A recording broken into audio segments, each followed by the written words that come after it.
This is the moment we waited for. Everything you want is right here. We gon' give them what they came for.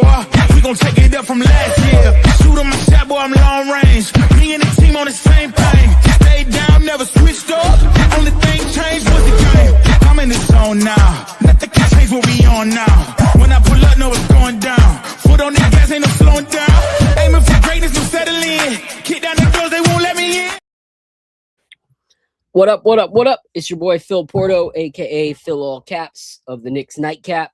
And I'm here with my guys, Mr. Apollo Reed, guard up Knicks himself, Mr. Al from Harlem, or NBA champion Al, as he likes to be called right now. Like he seriously went into work the day after and they were like, Al, can you do this? He's like, no, I can't. And they were like, what? He said, address me as champion and then I can do it. And that's how he's been walking around all day, every day since we won the championship. So how you guys doing? I'm all right, man. I'm a little under the weather, guys, so bear with me. You can probably see it in my face, but I am happy to be here. Hey, my guy Don Melion. Yo, this dude was in the parade, man. This dude was crazy. I'm like, I thought he works for the Department of Transportation, so I was like, are you going to work the parade? He's like, man, I'm going to be in the parade. So that's the crazy. whole time we were waiting for him to pass by, and then when we saw him, we went crazy. But yeah, that's my guy, Don Melion. Yeah, man, it's been great, a great week as champion, but I've been sick all week. But happy to be here kicking with y'all. I might have to dip a little early because I'm not feeling that well, but I did want to come up here and chop it up with you guys. Yeah. How you doing, Apollo? I'm good, man. I'm good. I'm a little tired today, but I had a long day and not too much sleep last night, which is my fault. You know what I mean? But what you was doing last night, bro? At this point I don't even remember. Me and my wife were just up being ridiculous. You know what I mean? Nothing like that. Nothing like that. But after sometimes when the kids go to sleep, you could actually just chill. You know what I mean? So that's what we did. We was just chilling. We was watching some show on Netflix. Netflix? Yeah. So there was Netflix. We wasn't Netflix and then chill. Oh god. I won't right into that one. Anyway, everything is good. Everything is good, man. That's good, man. No, I feel you. Like it's just one of those days. Like I don't know what it was, but like I woke up, man, I can't wait till the show tonight. And then all of a sudden throughout the day, I just felt like more and more exhausted. Like, why? Like, what is happening? Like, why? Like, did I go from excitement to like, man, I'd be mad excited to go to bed mad early today. You know, like it was a massive change. But since we're not going to be on the show for a while, figured we had to be on. We had to chop it up. We had to hang out with our crew at Barrel Bourbon and talk good stuff. Some of you guys have known that, you know, we have had Barrel on before. This brand right here, you'll remember that logo. But they sent some new pours for us to try out today. And two of them are their black tops, which if you know anything about Dovetail, these are $200 a piece bottles. So thankful for them. They'll be on a little bit later. But I wanted to talk about the parade first because there's so many levels of things that we can talk about. The first was all of us were supposed to go. We're all supposed to celebrate, hang out. Just didn't work out. I didn't get to go. Apollo didn't get to go. Al got to go. But all of a sudden they started closing streets left and right. So our chat is blowing up from like, everybody's watching the parade together to every man for himself. Maybe we'll see you later. So Al, walk us through like your experience of like the crowds and how just ridiculous it was. Like the photos probably don't do it justice, but even those just showed like a sea of people. So the crazy part is that outside, so all right, let me walk you through. So we got into the parade. I was one of the lucky people that got in, but I felt like they shut it off relatively quickly. So there was more people outside the parade than there were like inside the parade. Like I thought, so I was in the ticker tape part of the parade, which is the narrowest part of the parade. And I thought that I was going to be absolutely squished and packed in like sardines in there. And we had plenty of space. We weren't squished at all. Like there was literally plenty of space. So I think they cut it off a little bit early, or maybe like the north side was, you know, a little bit more packed than my side, the other side of the street. So because I did see like some barricades fall over, but I don't know where that happened because it wasn't the case where I was at. So when I left the parade, I was like, holy crap, this is insane out here. So that's where you saw all those crazy pictures where you see people hanging on the scaffolds and all that. The majority of those pictures are from outside of the parade route. Right. Okay. Yeah. Yeah, I saw people like this one girl pulling up on a like sign from the store and like pulling the O or the A off, and I was just like, bro, there's videos of that. You know how expensive it's gonna be if they find you? Like, Yo, that crazy. just like the girl who stole a garbage can. The orange, hold on. I'm gonna let you talk, but that was already gonna be our Run that back. Run that back. I actually have it queued up right here as the first thing. I've never done a run it back this early in the show, but it was my run that back, and is this right here because it came out that she makes $300K a year salary. I was about to say, like, she. And so my man bread. Rick said, $300K a year. You got to find a way to get one legitimately or not do this on camera. $300K, bro. They were selling them for $170. They were selling them for $170, right? Like, she was straight up on video. JP Morgan has released her from her job. Just crazy. So keep going, Apollo. No, I'm just saying I immediately, once I saw that, I said she's not going to be able to escape this because this is going to go viral, and it was going viral very, very early. And as soon as it started to go viral, and then there was another angle, I'm like, if she's on camera doing this, I'm like, you're not going to get away with that. It's not going to work out for you. And here we are. She got fired. It's just people are doing crazy stuff, and they all on camera, man. Hey, my guy Knicks and Dimes, what up? Knicks and Dimes, what's good? What up? Yo, let me tell you my entire parade story. Yeah, it's kind of crazy. Yes. So I flew into Delaware because my sister lives there, and we drove up Wednesday night, right? And driving into New York, crossing that GW is always a nightmare. If any of you guys can relate. This night was an even bigger nightmare. They had shut down the GW to one lane. So we were stuck on that joint for mad long. I didn't get to we stayed at my mom's house in Harlem, and we didn't get there until like 1 a.m. And we had to wake up at 3:15 a.m. because we had to be out the door by 4 to be downtown by 5 a.m. in order to get into the parade that started at 10 a.m. So literally, I go hop in the shower at like 1 a.m. I come out to go to sleep. The shower completely woke me up. I'm tossing and turning until 3 a.m. I didn't get any sleep. So now it's 3 a.m. and we start the trek down to downtown to get on to go get it online. And when we get there, there's already a line. There's already a sea of people there. At 5, I think people just like, because the clubs in New York don't let out till 4 a.m. So I think people were just out the night before and they just went right after the club. And so we get there now. Mind you, we no one drank coffee, no one had breakfast because we're all afraid that if you got to use the bathroom, you're gonna lose your spot in line. Yeah. So everyone's running on fumes and on 2 hours of sleep. So at 6:30, they start moving us in, and then luckily we got to the front of a section, so we were like on the barricade. So worth the trip. But if you didn't get there by 5 a.m., like it was going to be hard for you to get into the parade. Yeah. And that's why Lee couldn't get in with me, man. I was waiting for him, and then like once I started moving, I was like, I can't. There's nothing I can do, and we ended up getting in. And then the parade didn't start till 10:30. It was a little bit delayed. Yeah. So my cousin was running on fumes. He was about to faint. We had to save him a few times. That was kind of crazy. But then when the parade happened, it was all worth it, man. It was cool. Mike Brown came and passed right past us, slapped us fives.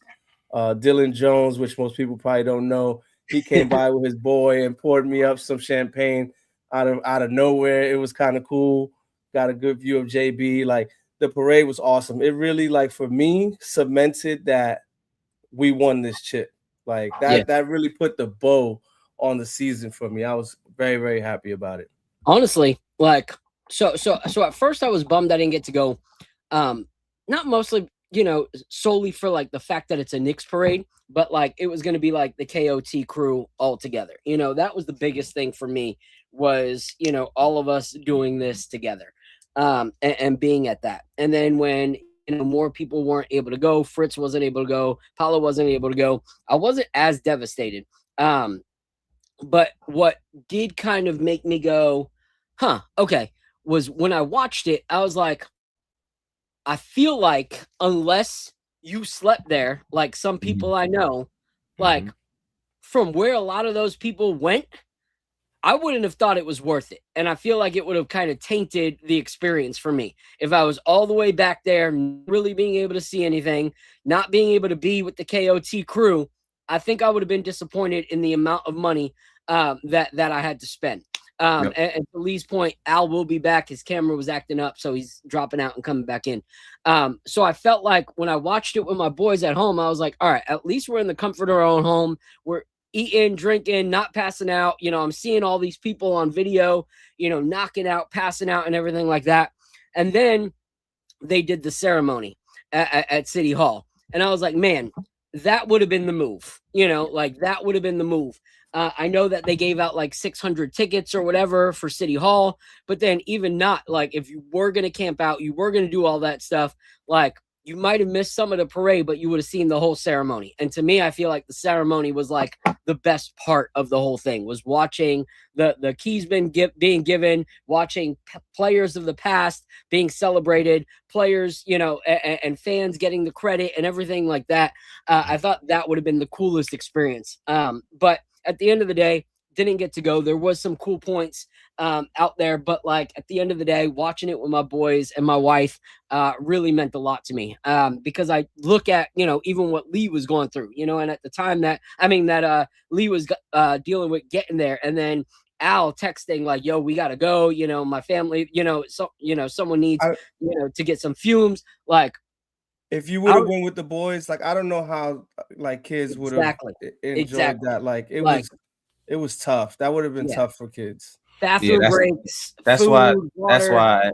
That's why I ended up not going myself, is because it was like too crazy. It would have been too crazy, and there's no way I would have been bringing my kids around like all of that ruckus just that early in the morning.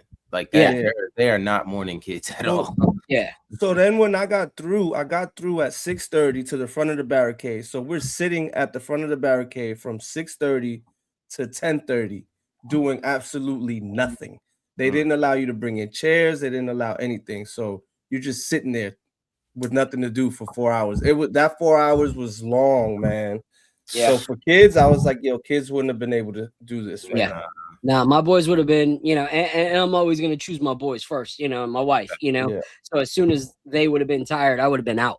But yeah, it was cool to see, New York on that stage, though, like the New York Knicks being celebrated, especially because they didn't have a parade like that, back in the 70s when we were champions, so being able to do that and then even hear those players be mentioned and celebrated, it was like, all right, this is dope. I appreciate that. Miss Nixon Ish was there at 3 a.m. You crazy, girl.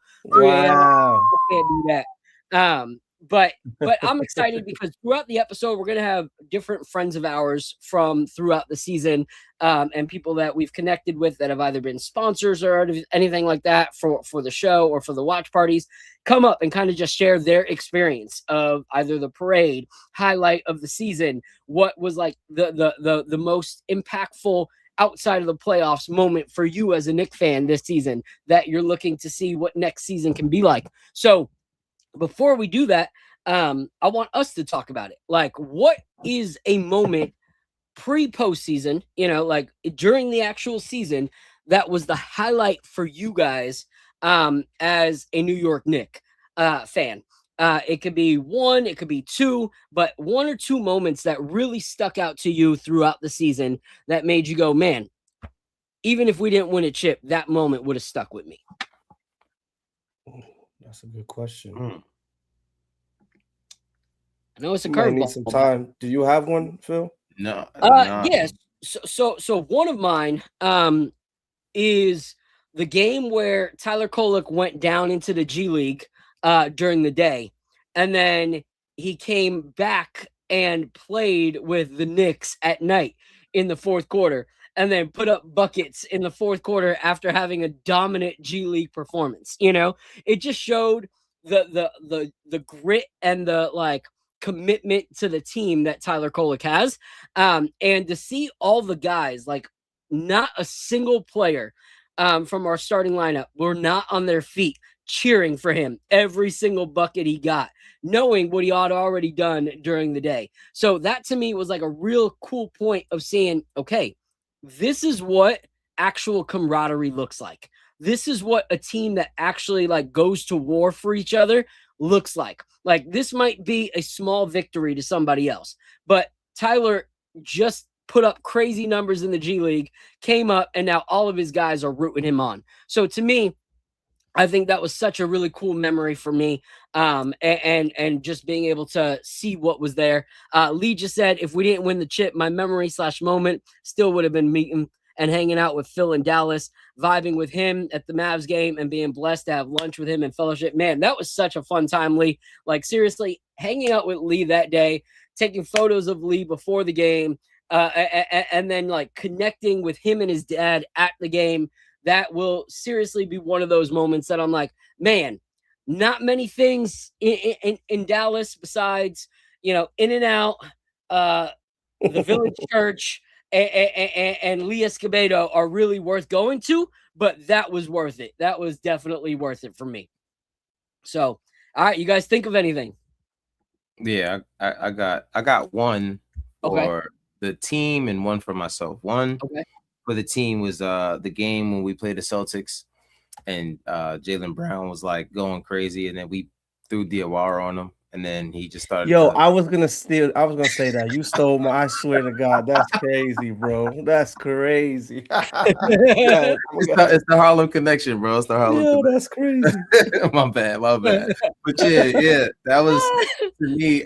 I was really in here jumping up and down watching him do that. Like I was yelling, like, yeah, that's like I was really into it because personally, I have my opinions about Jaylen Brown. You know what I mean? And as a Knicks fan, he's a Celtic. You know what I mean? You gotta have that kind of, you know, the attitude towards him. So, you know, that hit home, and for it to be Diawara, I was really happy with that one. So for that moment, and the other one was for my birthday, of course, going to the Nets game and watching them devour the Nets. I think at that time it was the largest deficit in history or something like that. When we played them, I think it was like 40. We beat them by like 47 points or something like that. But for me, that was a good one because I was actually in the building for that one with my wife. So shout out to her for that. All right. So real quick, Lee said another highlight was this Knicks season brought in Apollo, B, Al, and Ra to the team. Quadruple blessings. So That's facts. awesome. Yeah. Facts. Xavier says the NBA Cup would have been his. Yep. Okay. Yeah. Yeah, I was pretty hyped for the NBA Cup. You know what's crazy? I was more hyped for when we beat the Spurs the last time because we snapped. They had like a 19-game win streak or something, right? Oh yeah. That I was very hyped after that game. That game made me feel like, yo, this team actually does have a switch or another gear, or they're close to reaching, or like this is like what their ceiling could be. I felt like I finally saw it after that game, and I remember doing the Nick Life Crisis show. I think that was before we started under KOT, but I was super hyped in that Nick Life Crisis episode. So that was definitely a game that stood out for me. And then the Diawara one stood out for me a lot because I am so high on Diawara. I think for this Knicks team, I think we need to hit a couple of doubles or triples or home runs in the draft. And I think just for any team that's trying to build long-term success in the NBA, they have to hit on these rookie scale contracts that are, allow you the flexibility to build around the team because they have they're vastly outproducing the dollar amount that they're getting paid, right? Yeah. So that if you hit on guys like that, the chances of you winning the championship, I think, increases. And so I think it's important for the Knicks to hit on some players like that. Kind of wish we would have drafted some guys, but I understand why we didn't, and I know we'll get into that later. But I think we also did come out of the draft with some good pieces as well. But that's why I'm super, super high on Diawara. I think he's going to be a great Knick. I think he definitely has starter. He will be a starter, and hopefully he can reach all-star level as well. Yeah, and I think to me, besides the one I mentioned, regular season highlight to me was watching how many people's anti-Mike Brown takes continue to have to like retract and watching that onion unravel. Because just everything, even when you talk about Diawara and you see the development of a guy that just came in, you see the moment that I talked about, Kolek coming in. You think about the fact that these young guys actually got a shot this year. And they got a shot on a championship run. Like, this isn't like they played because we sucked. They played because we were great. And our team was great. And our coach was great. So being able to see Mike Brown take this team of young guys that haven't really gotten a shot, new guys that are just entering the league, guys that have to completely re-evolve as a player. The way of playing basketball as a Knick, from Karl Anthony Towns to Jordan Clarkson, and just seeing the evolution of all of us under Mike Brown was a beautiful thing to watch. Like, I think, he did an amazing job. I love the fact that he's now getting more compliments than hate. He's getting the kudos he deserves. He's getting applause at restaurants, standing ovations wherever he goes. I think it's well-deserved. So that was one of my favorite moments during the season. So, and yeah, she said we were a team of misfits that understood the assignment. I love that. Like, not many people out the gate thought that the Knicks were going to be what New York Knicks fans believed we could be. And now everyone is singing the praise that we all thought, should have been declared from the get-go. Don Melion said one of my favorites was the reinvention of Jordan Clarkson. Yep. Him sticking with the program, transforming into a key contributor and positive locker room presence. Yes. Yeah, and no longer a defensive liability, once that evolution started. That's a lot of evolutionizing, to do in one season. What? That's funny, because that's actually it's actually kind of a favorite moment of mine too, and it's for a different reason. It's because I had to eat crow on that, because that episode, I think that's when Apollo took a couple of weeks off, and we had Recap on. Yeah. And that was my first time like meeting Recap after, watching him for years on YouTube. So that's like a core memory of mine. Like, I got to be on the show with Recap. But I remember the question you posed was like, are we done with Clarkson? And I was like, I'm good on Clarkson. Like, I don't ever need to see him play another minute. And you and Recap were on me. Y'all were like, no, Al, like, he can contribute. He has something to give. And I remember arguing with you guys. And then when Clarkson started picking it up, I remember tweeting that Recap, and I was like, you was right, I was wrong. I love that, because we all have those moments. I think that's the best part about content creation, is like, you can always go back and go, dang, I was wrong. There's moments that you can go, dang, I was right. But those dang, I was wrong moments, you're glad to be wrong in those moments. You're glad to see that, the Giannis trade didn't happen, and that Cat evolved to be the best player, that he could be in New York, leaps and bounds from what he was in Minnesota. I have a good friend named Phil. He's the owner of Brother Justice, and he was texting me, yesterday after the Julius Randle trade and everything like that happened, and he's a big Minnesota fan, and he was like, I'm really glad for you. I don't think Cat would have ever evolved into the player that he is now under the New York Knicks. I mean, under the coaching and staff of Minnesota. And I'm really glad to see that it happened with you guys in New York, and that you guys are able to celebrate. I feel like you guys are setting the precedence of what real basketball is again, and you're setting the standard for other teams everywhere. You guys are the new, standard of elite basketball. And I was like, that's right, we are. And I appreciate it as well. So I'm ecstatic. Let's see if anyone else in the chat has said anything.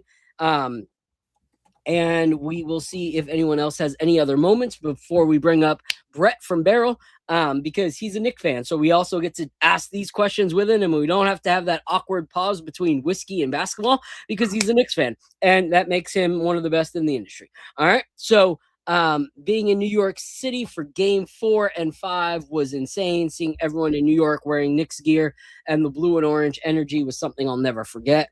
Facts. Like Nixon got the Knicks championship tap, man. Phil, you getting one of those?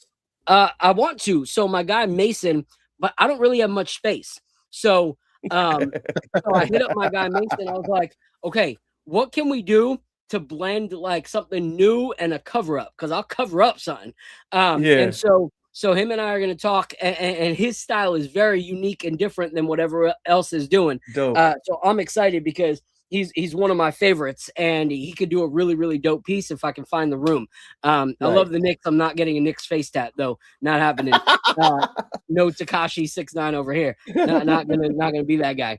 But let's see. How about how a bunch of Knicks players got snubbed from all the regular season awards and no first NBA team selections, and we won none. And what? And we none of them. Yeah, probably skip the week. Skip the week, yeah. And none of them except Wemby. Oh yeah. That's facts. That's facts. And none of them won a championship. Speaking of Wemby, I gotta give a shout out real quick to my guy at Heat Check Apparel. Because he knew this was the last episode, so he sent me over this shirt, and I absolutely love it. Kind of freaks my son out a little bit, my 5-year-old, so he doesn't really like looking at it. Let me see it. I can't really see it. So this is the Brunson Attack shirt, and then you got the half Wemby, half Alien getting dunked on right there. I love it. He released it before the series, and I was like, man, that's fire. So he ended up sending it over for me to wear to the episode today. It's honestly awesome. One of my favorites, being able to see Wemby get stomped out. B-Check's got some heat, man. If y'all haven't gotten that link in the chat, drop that link in the chat. I'm gonna say B-Check got heat, bro. They got heat for real. Yeah, they're really, really good and just solid people. Like, really dig what we're doing here, and hopefully we'll be collabing more. Use the code Knicks10 to get a promo, and he'll take care of you guys. Without further ado, I'm gonna bring up my guy Barrel Brett, and then we're gonna start having those little 10 minutes. Share your favorite memory of the season and how you enjoyed being a champion. And we're gonna start with one of my guys.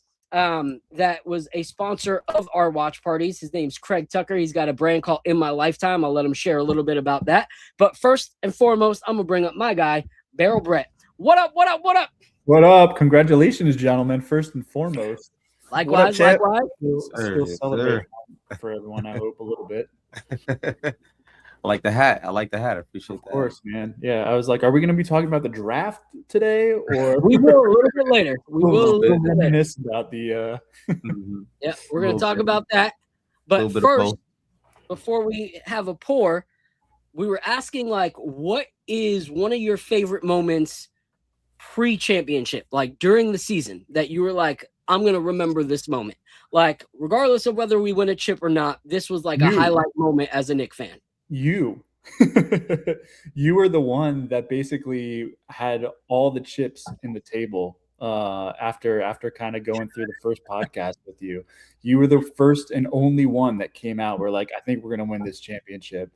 I want to have this evening put together. So that's I know it's not an actual moment during the Knicks, but I can't speak for anybody saying that anyone thought the Knicks were like bona fide 100% going to win a championship. And maybe Apollo and maybe Al were involved too. But I only heard it from your mouth. And so that was for me. I was like, all right, maybe I can start believing. It feels on. That's awesome. So for those of you guys who don't know, earlier in the season, Brett was on and we showcased some different pours of Barrel. I don't even remember what month that was. It was against the Hawks. It was probably like 10 games left in the season or something like that. And we were debating who the toughest matchup would basically be. And I think it was like Celtics. I said the Cavs. and I'm blanking on who you said Apollo, but I think Yeah, I don't it was, remember. I think it was Unified about Celtics. So Yeah. Huh. And I remember as soon as we got off that episode, I texted Brett and I was like, all right, so this is when the end of the season would be if we win the finals. I think we need to lock down a blacktop episode for Barrel because I think it's going to happen.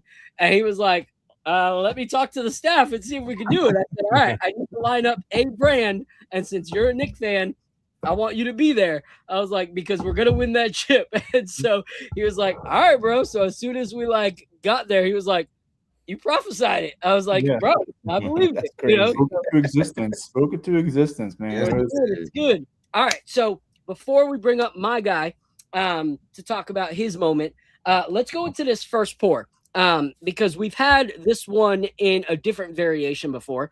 This is, you know, the this year's release, the 038 barrel 038, 116.96 proof. It's got that whole like red, white, and blue. This is like for the 250 years. I'm guessing that, you know, we're seeing a lot of in the barrel in the bourbon community. How's this one? Like, when was the actual release date on this one? This was probably a month or so ago, Okay. maybe a little bit less.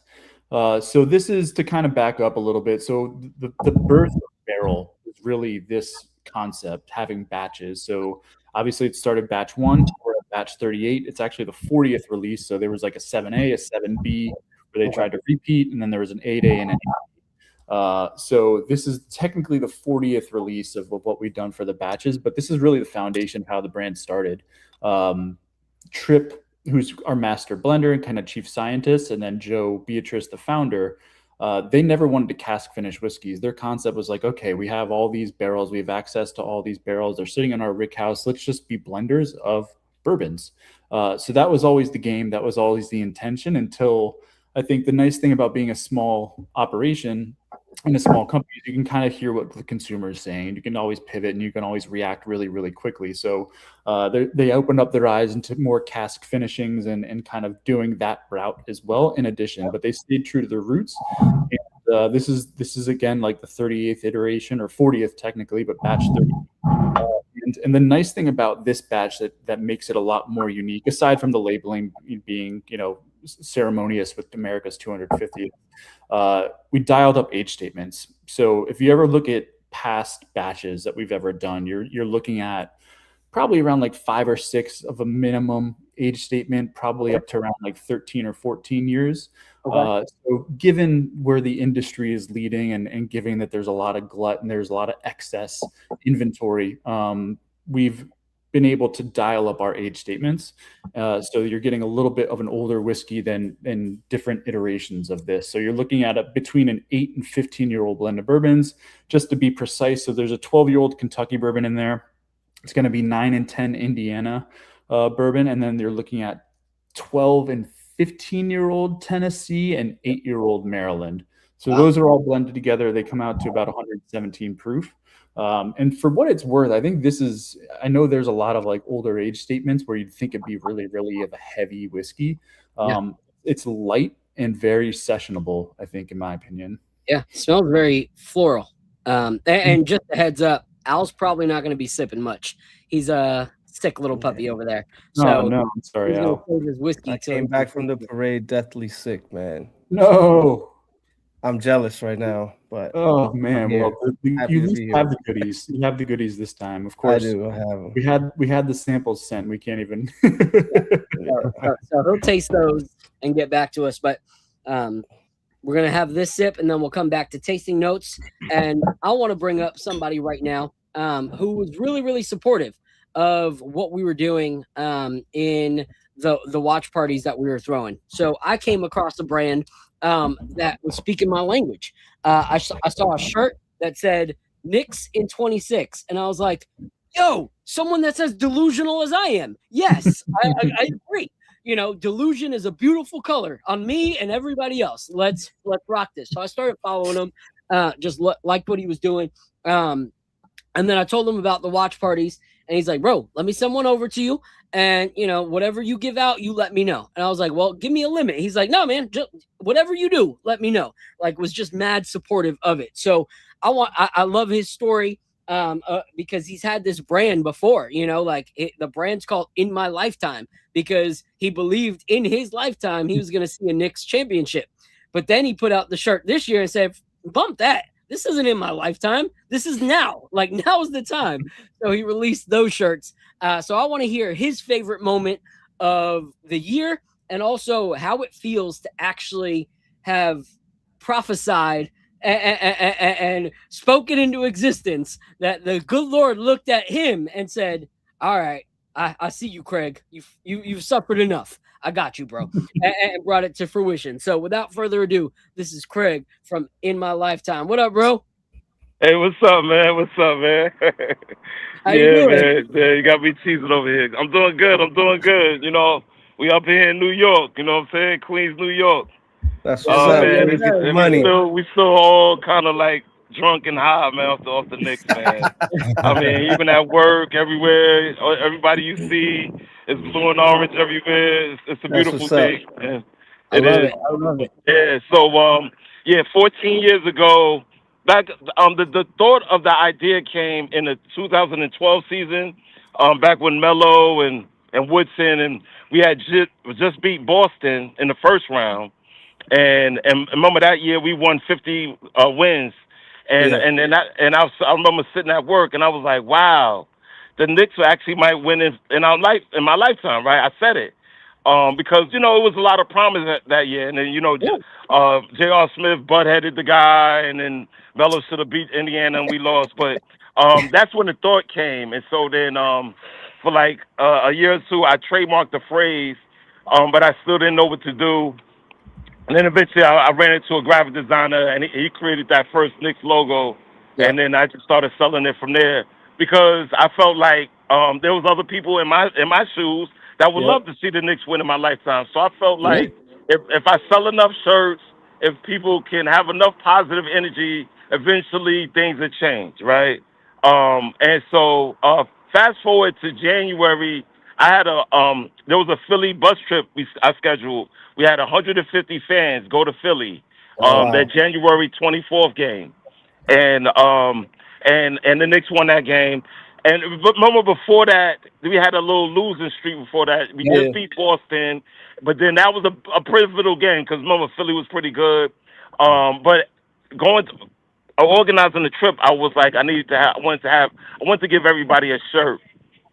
And so I really believed that we should have won last year. You know, we don't have to go into it. I just feel like Tibbs was the reason why we didn't, because he didn't play the bench enough, a.k.a. Shamit. Anyway, and so I felt like this was the year. So back when at Phonetics Fest in June of 2025, when I was at Phonetics Fest, I just kind of screamed out to Stephen A., you know, from the audience. I was like, you know what, we're going to win it next year. Knicks in 26. You know, that's when I first blurted it out. I was like, you know what, that rhymes. That has a nice thing to it. So I got a nice with a graphic designer. I was like, you know what, everybody on this trip is going to get a Knicks in 26 shirt. But knowing me, I was like, I got to buy more than I'll just buy extra and I'll sell the rest, you know. So I bought 300 at the time. So 150 people got the shirt, then I had 150 to sell. And, you know, I just kept promoting it. Knicks in 26, Knicks in 26.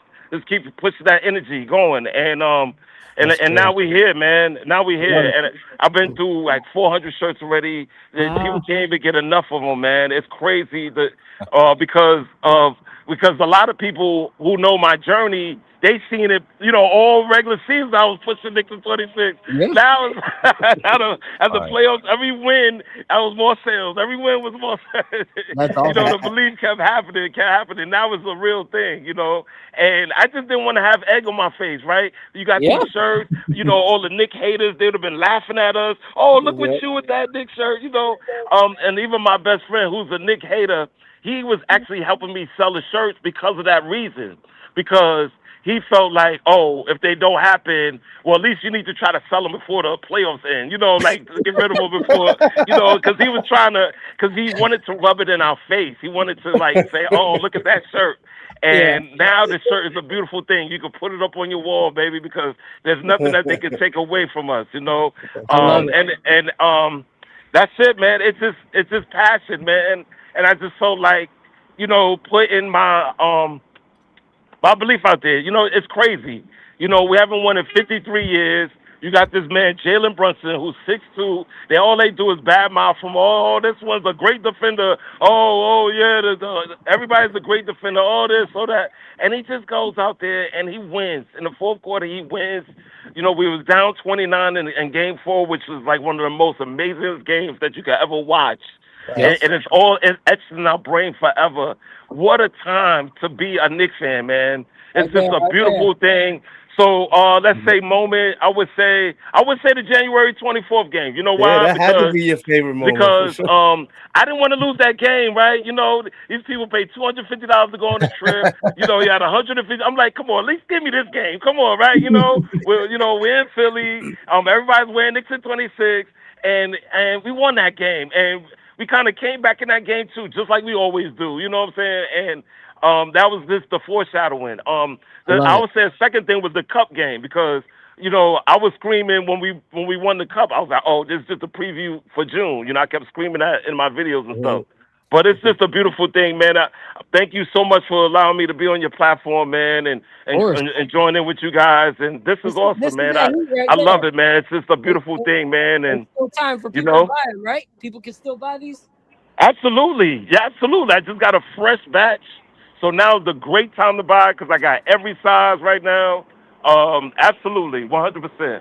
I love it. And I got even more stuff coming in. This hat too is like very popular. The Knicks in 26 hat. Yeah, that's fire. And I got it in orange and blue. That's very popular. I even got some the old school Knicks in my lifetime championship shirts coming out. Nice. That's just going to cap that. Just cap it. Just keep capping it, man. You know. I love it. You know what I mean? You can't get enough. I tell everybody we need to wear Knicks merch every day, at least to the end of the year. For a year straight. Who cares, man? There is no off season for us. There's no off season, man. No. You know what's great, Greg? Well, we haven't been here, so we don't. There's no way to act. You know. That's true. You know what's great is you can say to your friend, all of the championship Spurs jerseys are the ones that missionaries are giving out to kids overseas. But my Knicks 26, right. They're all getting flooded in the streets, and that's what matters. Yeah, so, exactly. Because they wanted to see that video of me dropping them off in DR. Like, here's the free shirt, okay? Them haters was ready, man. They was ready, man. Like, look at all these shirts. How can he predict it? It's not even about predict. Just listen. I believe in it. So what? You know, I love it. So what? I love it. And you deserve all the success, Craig. I put the link for everybody to go and support you. Anytime you have something new, let us know. We love to push it, showcase it more. I appreciate that. You're killing it, man. Don't give up. Doubt, man. And start working on those Knicks in 27 shirts so we have them for Absolutely. Absolutely. Running it back, baby. You think Jalen Brunson want to win one? Y'all kidding? Jalen Brunson was to go down in history, man. He's gonna be a legend, man. When they do the statue, y'all gotta come to New York, man, for the veiling, man. Oh yes. We will be there, brother. I appreciate you. No doubt, nice man. meeting you, bro. Nice meeting you too, man. Thanks a lot, man. All right. Dang, he really was. He really had his behind on the line, boy. He made it up to you there, Phil. I don't know. He was early. He was early on that, and he was making a lot of people. Like, that's an investment. You know, putting out Knicks merch is not that big of an investment because we've always supported regardless. But Knicks merch that says this is the year, like anyone that buys it and then it's not, is like, dang, I don't want to wear that, so it's an investment from everybody that pulls out their wallet. So now there's that return on the investment where he's selling those shirts, and that gets me excited for him. So before we bring up our next guest, who isn't really a guest, he's family at this point, But we're gonna talk about this pour. Did anyone have it? Did you have it, Apollo? Yes, I did. I did have it. What'd you think? What was I gonna say? I wrote it down actually. So I got like I always have a taste for the dark chocolate. For some reason I was getting like a dark chocolate in there. Okay. Like a dark chocolate kind of cookie. Of course you get your, it doesn't really drink like a 116. You know what I mean? Like it's a little bit more balanced than normally, because you guys almost try to make me say the smooth word again. A little bit more balanced than you would expect for something to be a 116. But I really like it. It's definitely, like I said, it gives me that dark chocolate kind of cookie taste. Yeah, no, I love it because there is hints of dark chocolate in there, and it's cool because this one's definitely more complex than the one we had on the last episode, the 037. I had about an ounce and a half, but each sip tasted different than the one before. Like it just, even in that small time in the glass, listening to Craig, that pour evolved. So I do get some of those dark chocolates. I get a lot of black pepper. I get clove. I get leather, which is always a good thing. I get some honeys in there. A little bit of like black walnut bitters, which is delicious. And then like some sweetness, like a buttercream frosting type of thing on it. So I think this is a great pour. I think out of I think I've had probably 4 or 5 of the different 03 whatever batches or 02 whatever. This is probably my favorite. You guys have some fine palates, because I have a little cheat sheet. I was like, let's see how much they really know with the tasting notes next to me. And Apollo, you're pretty much spot on with dark chocolate. And you said cookies. They say oatmeal raisin cookies. So let's just call that for what it is. And Phil, you said honey. They say Manuka honey. If I can pull off any difference between any different flavoring of honey, then I don't know. Honey is honey to me. But you also, I think early on you mentioned floral, and there's lavender and thyme that kind of come off on that as well. So I think you mentioned like nuts or walnuts or something as well. That's also in there. So you guys have distinguished palates. Thank you. That's why, this is why now Phil doesn't say what he's tasting first, because automatically that's what everybody else is going to start to taste. So now he waits to the end strategically so that we can get our opinions out and figure out if it matches what he's tasting. I love it. I love it. All right, so I'm saying goodnight to my boys real quick. I'm going to bring up a friend of ours, but before I do, here's some news. Breaking news from Stefan Bondi. And this is not necessarily the greatest of news. Heard that it's unlikely that Mitchell Robinson will be back with the Knicks next season. He's longest tenured Knick, but also an unrestricted free agent. Owner James Dolan said he's unwilling to pay into the second apron, so running it back with the bench is not feasible. So that's a little bit painful. He's my neighbor. He's like a stone's throw away from my house, I found out. What? Yeah, so when I first moved, I live in Katona, New York. So here, and their practice facility is probably like 20 minutes south of me.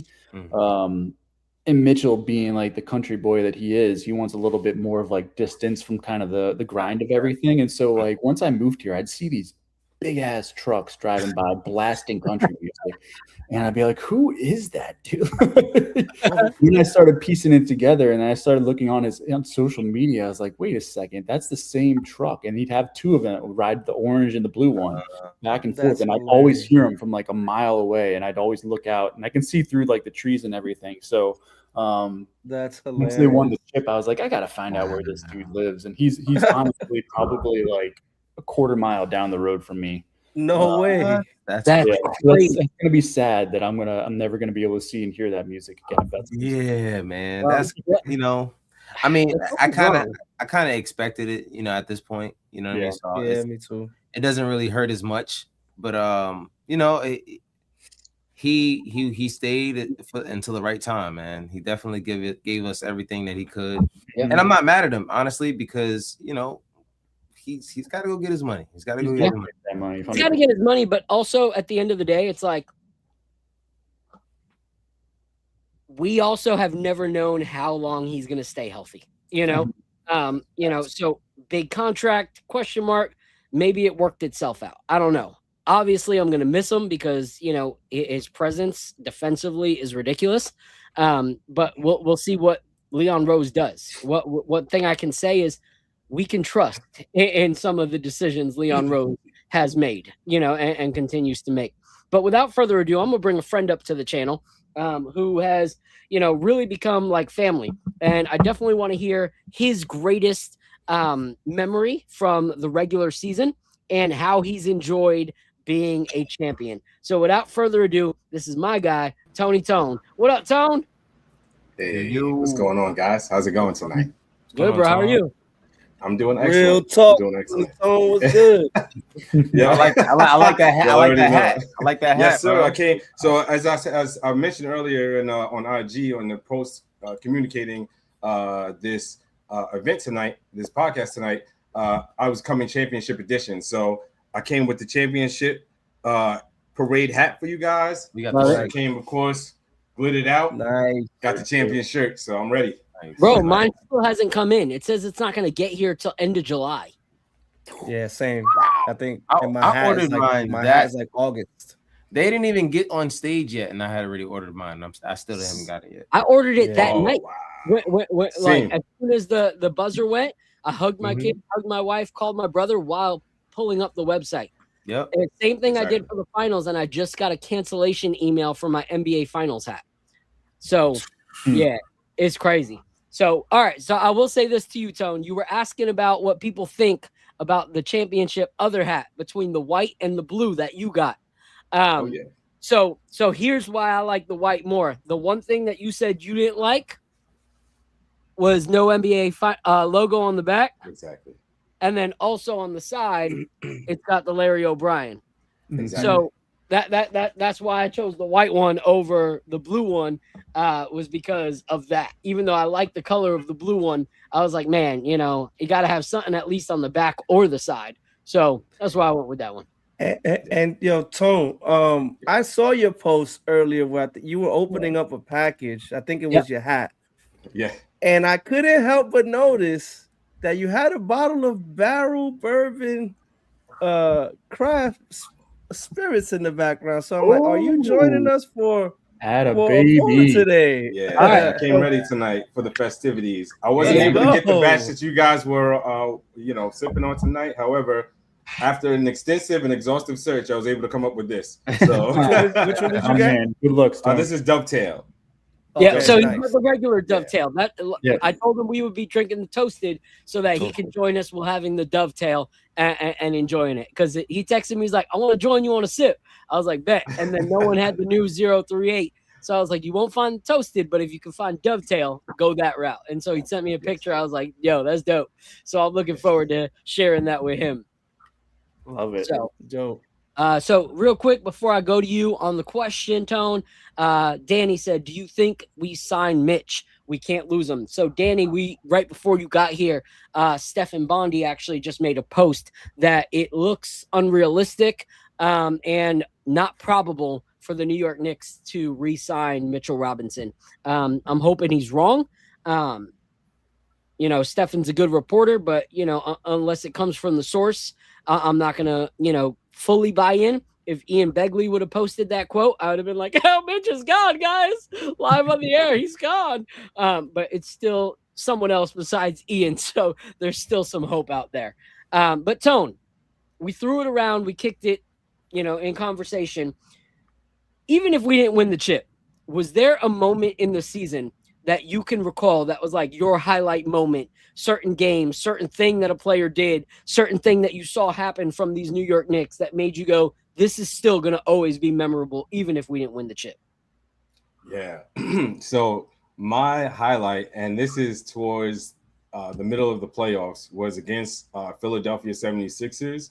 And it's the man of the hour that we're actually speaking of, Mitchell Robinson, when he totally annihilated Joel Embiid with that inbounds play from Jalen Brunson.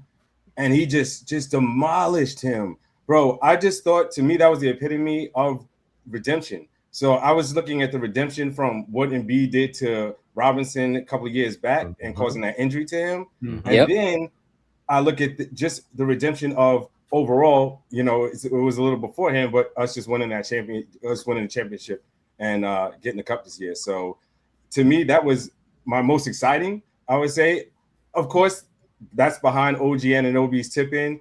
I mean, I think all Knicks fans around the world are going to rejoice anytime they think about OG Anunoby and that end of game tip-in. So that's absolutely, basically, you know, number one. But that Mitch Robinson dunk, oh my goodness, that was just nasty. And I don't know if you guys noticed as well, one other thing, Embiid tried to actually take out Robinson's leg on that play. At the end of the play. I'm not sure if you guys caught that, but it was a beautiful thing to see. Just him and his face, that just his that's how Embiid looked when he got this yammed on. So it was beautiful. Yeah, he definitely tried to fall back onto his leg for sure. Yeah, I saw him. I was looking at that. I'm like, yo, this guy is just dirty, bro. Dirty. Yeah, no, I agree. And you know what? One thing that's crazy is like New York Knicks merch has been throwing up all over our house. My son just came in. He just came home, and I put their championship shirts with the Bart Simpson on it that they just got in today.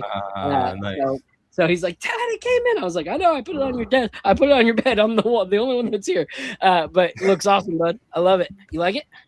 Awesome. All right. Love you, baby. Tell Miles I love him.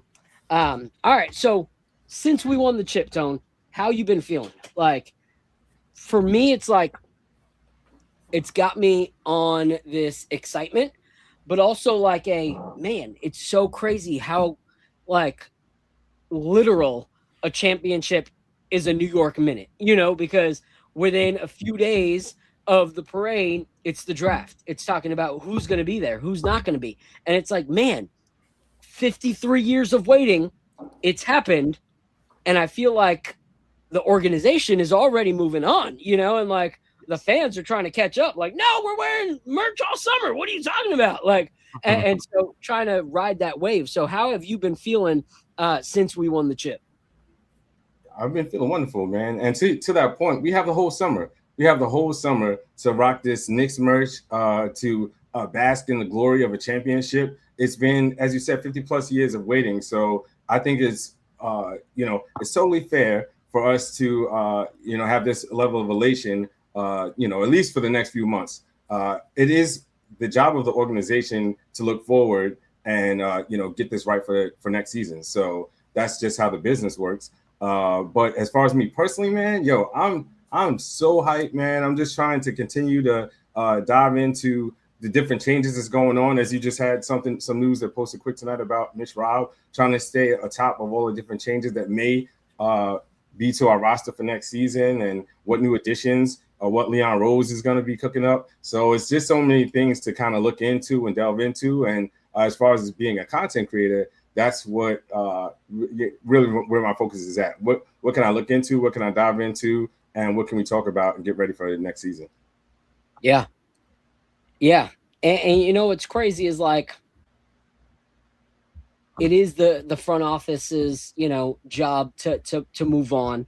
But it's also hard because we don't want to miss, what's happening as well, because it's like, okay, well, we did have the draft, are these players substituting for someone we already love? We just bought a shirt from so-and-so. We just, had this person's jersey get a finals patch put on it. Are they not going to be there? It's a lot of questions up in the air right now that makes you have to like second guess and question and figure out like, okay, what team do we have next year? Like, who's going to be there? Who's not? And so there's a lot that we're going to talk about in a little bit. In about 6 minutes, our guy Benji's going to come up, and then we have one more guest after that. And then we're going to go straight into what we're seeing when it comes to the draft and the rumors of players, because it can really change the trajectory of things. And some of it can actually be really, really exciting. Like when you see what could be, it makes you go, okay, that's not exactly what we were expecting, but this could actually fare in our benefit, you know? And so it's all walking it out and trying to feel what we all think about certain things. One thing I will say is shout out to OG Anunoby getting his signature sneaker with Skechers. If they look anything like the ones he wore on the court, purchase. And then same thing with Jose Alvarado catching the deal with And One. If they look anything like the white ones he wore on the court, purchase. It's just going to be one of those anniversary gifts. So I'm hoping they don't drop them till like September so that I can replenish my Knicks funding account. But let's go into this next pour. And we're going to do the dovetail. And I want it to be the dovetail because Tone's here. And I want Tone to experience regular dovetail as we experience toasted dovetail. So this one I'm excited about because I enjoy regular dovetail.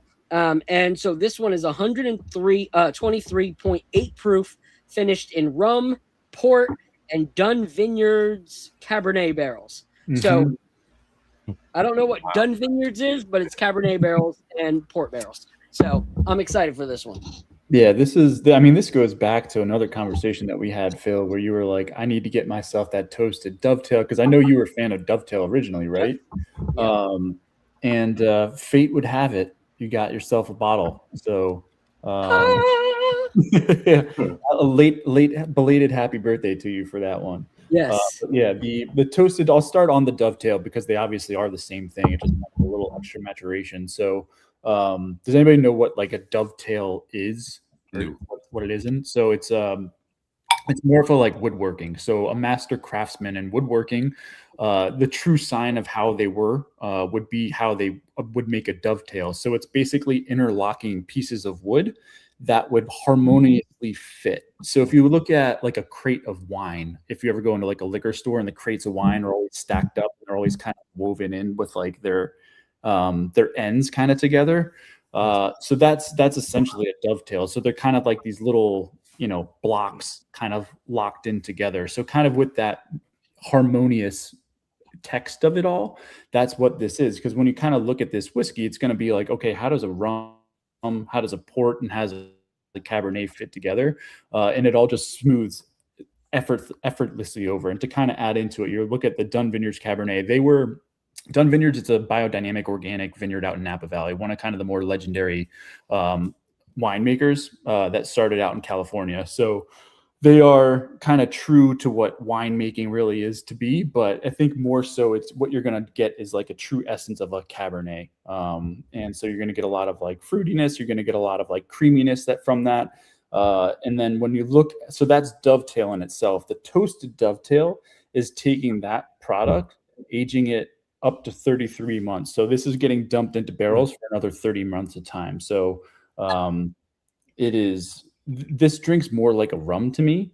I think the rum kind of shines out more than anything. And then that port and the cab kind of give it that extra sweetness and a little extra fruitiness to it. This is like drinking dovetail. So Tony, I think like if you take that dovetail and you dump like a stick of butter into it, that's what I think the toasted dovetail kind of equates to. It's just insanely creamy. There's a lot more like accentuating flavor points that come off of it, but the dovetail in itself is great also. So, yeah.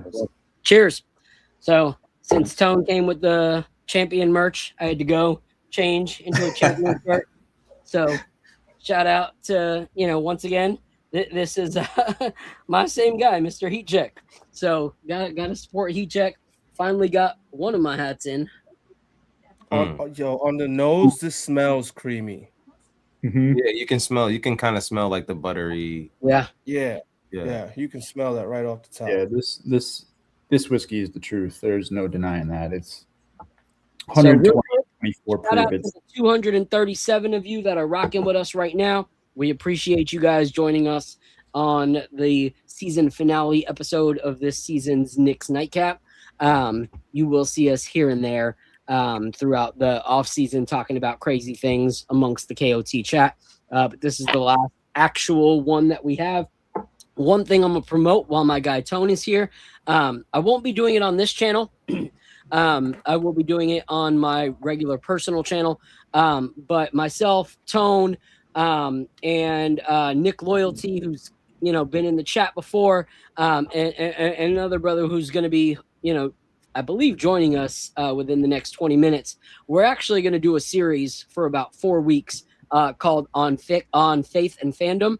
And just talking about like what we learned, when it comes to this Knicks championship, about us as people that are believers in faith, those of us that are in community, and how this Knicks championship can kind of grow us and challenge us. So I'm looking forward to that. It'll be 4 weeks of us chopping it up about different topics. So if you guys want to, it's youtube.com/Phil Porto, and we'll break that down next week. Like I said, everyone here at the Nick of Time, everyone's got their own beliefs, their own, way of life, and we support that. We believe in every single person that's on here. So I respectfully am doing it on my channel with like-minded brothers to kind of just talk about the topics that we felt like we wanted to talk about.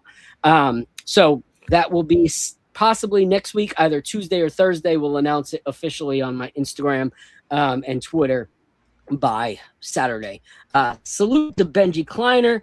Benji, you got the link still? Let me know if you need the link. I will send it to you. Benji's going to be our next guest to talk about his favorite moment of the season, and also talk about like how it feels to be a Knicks fan. If you guys don't know who Benji is, you're slacking. Benji is a Knicks OG fan, and he's got these videos that he does after every single game. It's his walk home, and he's just walking out. Yeah, he just talks about his walk from the Garden or the bar or wherever he watched the game, and he just talks to you about exactly what he's feeling in the moment. It's like it's like when a couple, as a wedding photographer, a couple is the most elated and has the most to say or feel on a wedding day as soon as they kiss the bride, kiss the groom, and they're announced husband and wife. They walk from the aisle to where they're going. That's the most like gleeful, real moment that you get as a wedding photographer of that couple. And that's like Benji's walk home. He's like bride, groom, cheerful or upset, whichever one the Knicks made him do that day. But that walk home will give you the most real and authentic moments of how a Knicks fan felt about that game that just finished. So I love Benji's walk home. And so without further ado, I'm going to bring up Mr. Benji Kleiner. What up, Benji? What's up, boys? Yo. Hey, Phil. Hey, Nice how you doing, guys? Yeah, great to meet you, Al. What's up, Apollo? Nice to meet you, man. Brett and Tone. Yo, needless to say, Phil, you're going to hit me up next season. I know it's a long ways away, and you're going to come in, and we're going to make a plan. You're going to join me for a game next season. Oh, man, I would love that. That would be a blessing. I'd love to do a walk home with Tone. Me and you on the phone just chopping it up. I'd love it. All right, so we'll line that up for sure. Word is bond. But yeah, man, I'm feeling amazing. Obviously it feels like we just went through something really, really magical, and now like we have a little bit of calm to process it all. The draft was pretty uneventful, even though it had to happen and it was key for us. But I'm happy. Look, Tyler and Nickel could be exciting.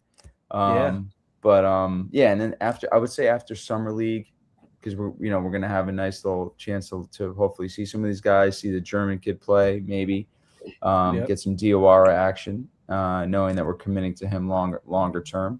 But after that, after we get through like mid-July, then that's really when it's gonna hit, when it's like the silence of the NBA free agency calms down. So man, I'm feeling amazing, man. And honestly, the biggest things for me as I look back on the season is seeing some of the low points of the year. Like a couple games come to mind, like the game against Cleveland on the road. I think it was one of those really low point Cat games where he took like 5 or 6 shots and wasn't involved in the offense. Was that when they first got Harden? Yeah. Yeah, exactly. It was like, I think he broke his hand in that game, but but it was just a really bad game. Like the Knicks looked unfocused, like the defense wasn't there. Cat was discombobulated, as Clyde says, and it was just a really bad game. And then a couple games as well, early March, the Clippers on the road and the Lakers on the road. Those were some of the lower points of the season. So just to think that we somehow willed ourselves out of those moments, on the player level, Obviously, Cat. There's no bigger fan of Cat, and I like to say in the world than myself. I love the guy. I love the player. I love the person, and he went through so much, man. And the fact that most of the time when you say something about a player, it's like, oh, that guy is that way, or that guy's not a winner. Like most of the time, it's not like your perception is not going to necessarily change, especially after a guy's been in the league for 10, 11 seasons like Cat has. So to have that type of turnaround for him and for him to change the way that he played, as we saw, I mean, it's just amazing, man. And also, I mean, one of the things that doesn't get talked about with Cat is he's been really durable as a Knick, man. 72 games last season, 75 this past season, and then obviously the postseason durability. So he's been amazing, man, and I can't wait to lock him up long term. Hopefully 4 years. Hopefully he takes a discount to help all of our guys fit into the puzzle here. But what's amazing is most of the time the draft. I'm curious to hear what you guys think, but the draft is all about like this. We need the draft because we need to we need to make a change. We're desperate.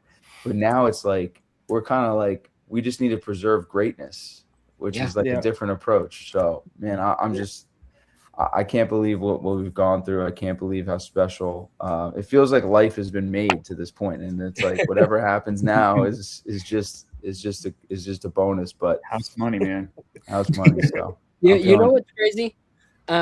Because I as someone who knows you and follows you and like has seen your support with Cat, like for me, the most frustrating thing was that I had wanted Cat here for so long. And then I feel like when he got here, it just didn't come to fruition. You know, I was like, what is happening? Like, what? I wanted this, and this isn't how I thought it was going to be when he got here.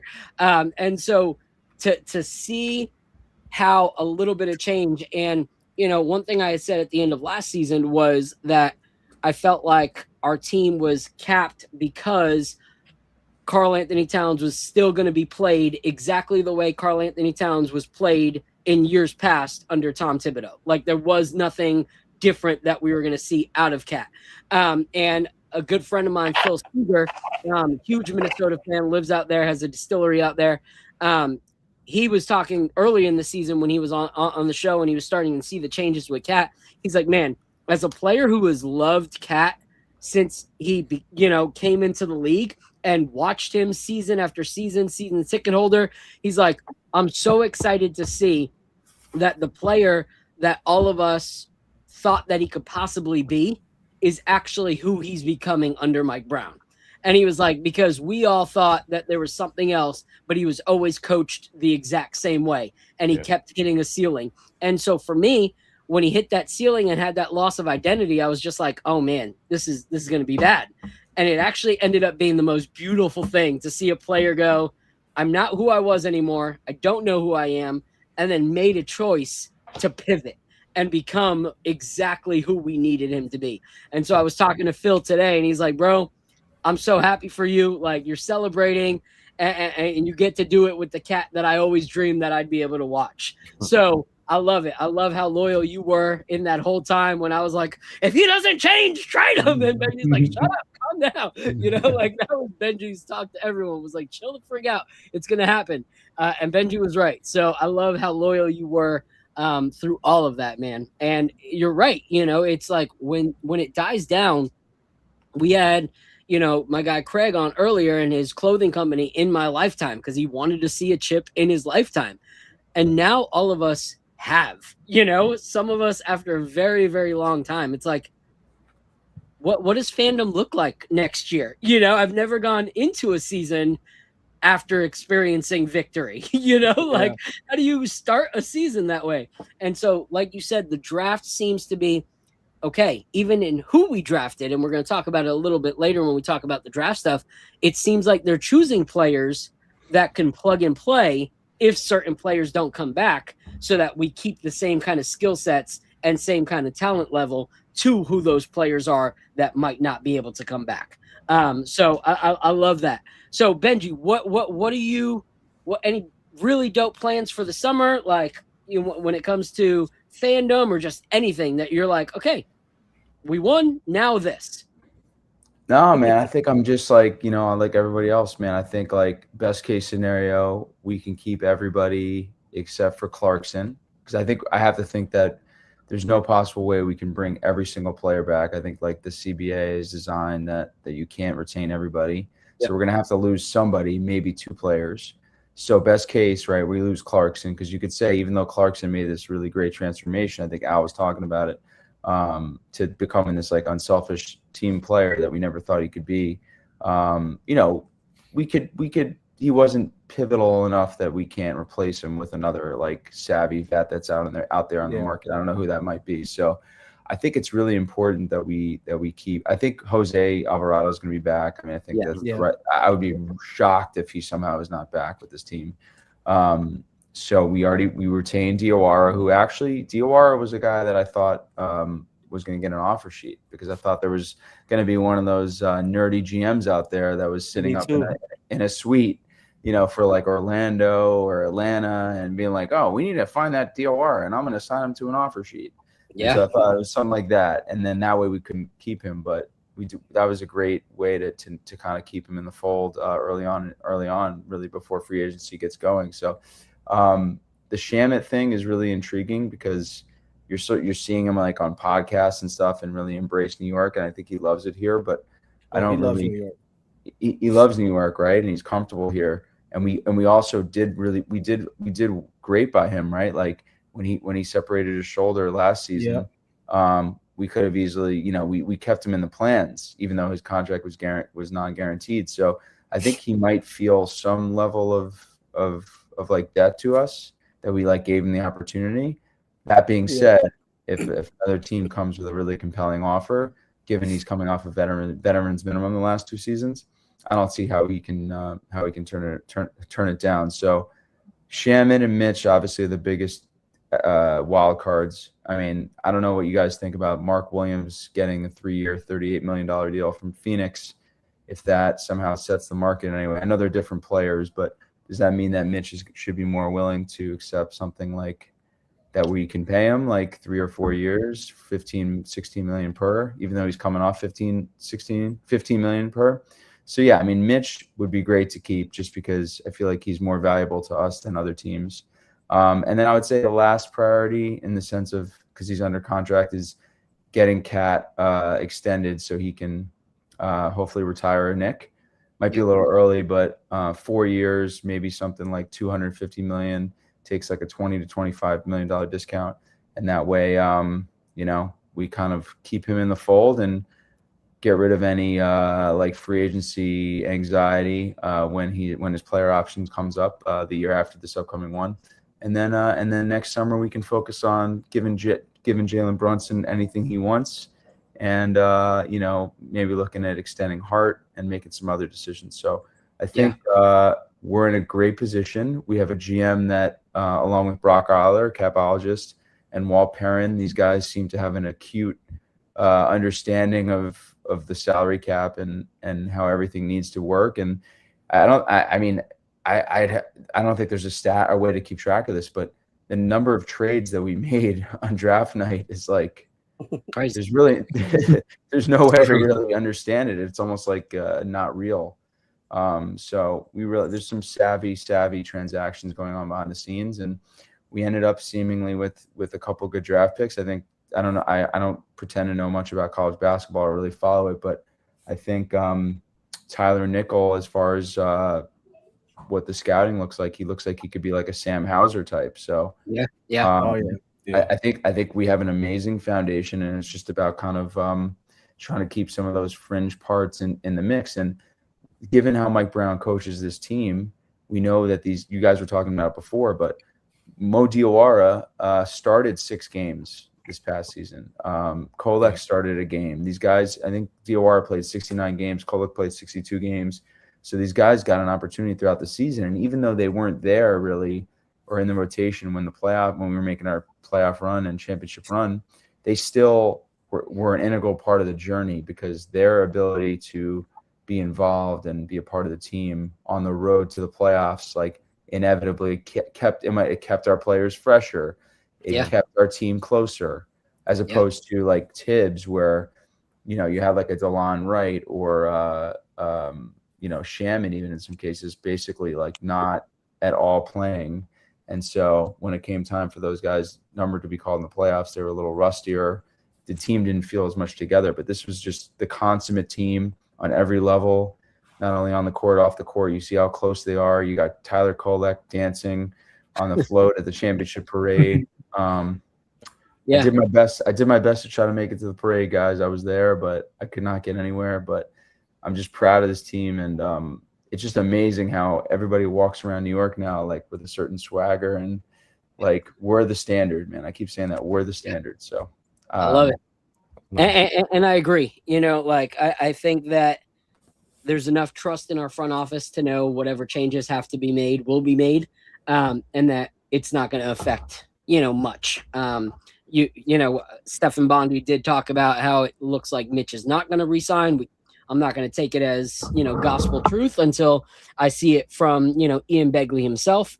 But even if Mitch wasn't to sign, I know we're going to figure something out.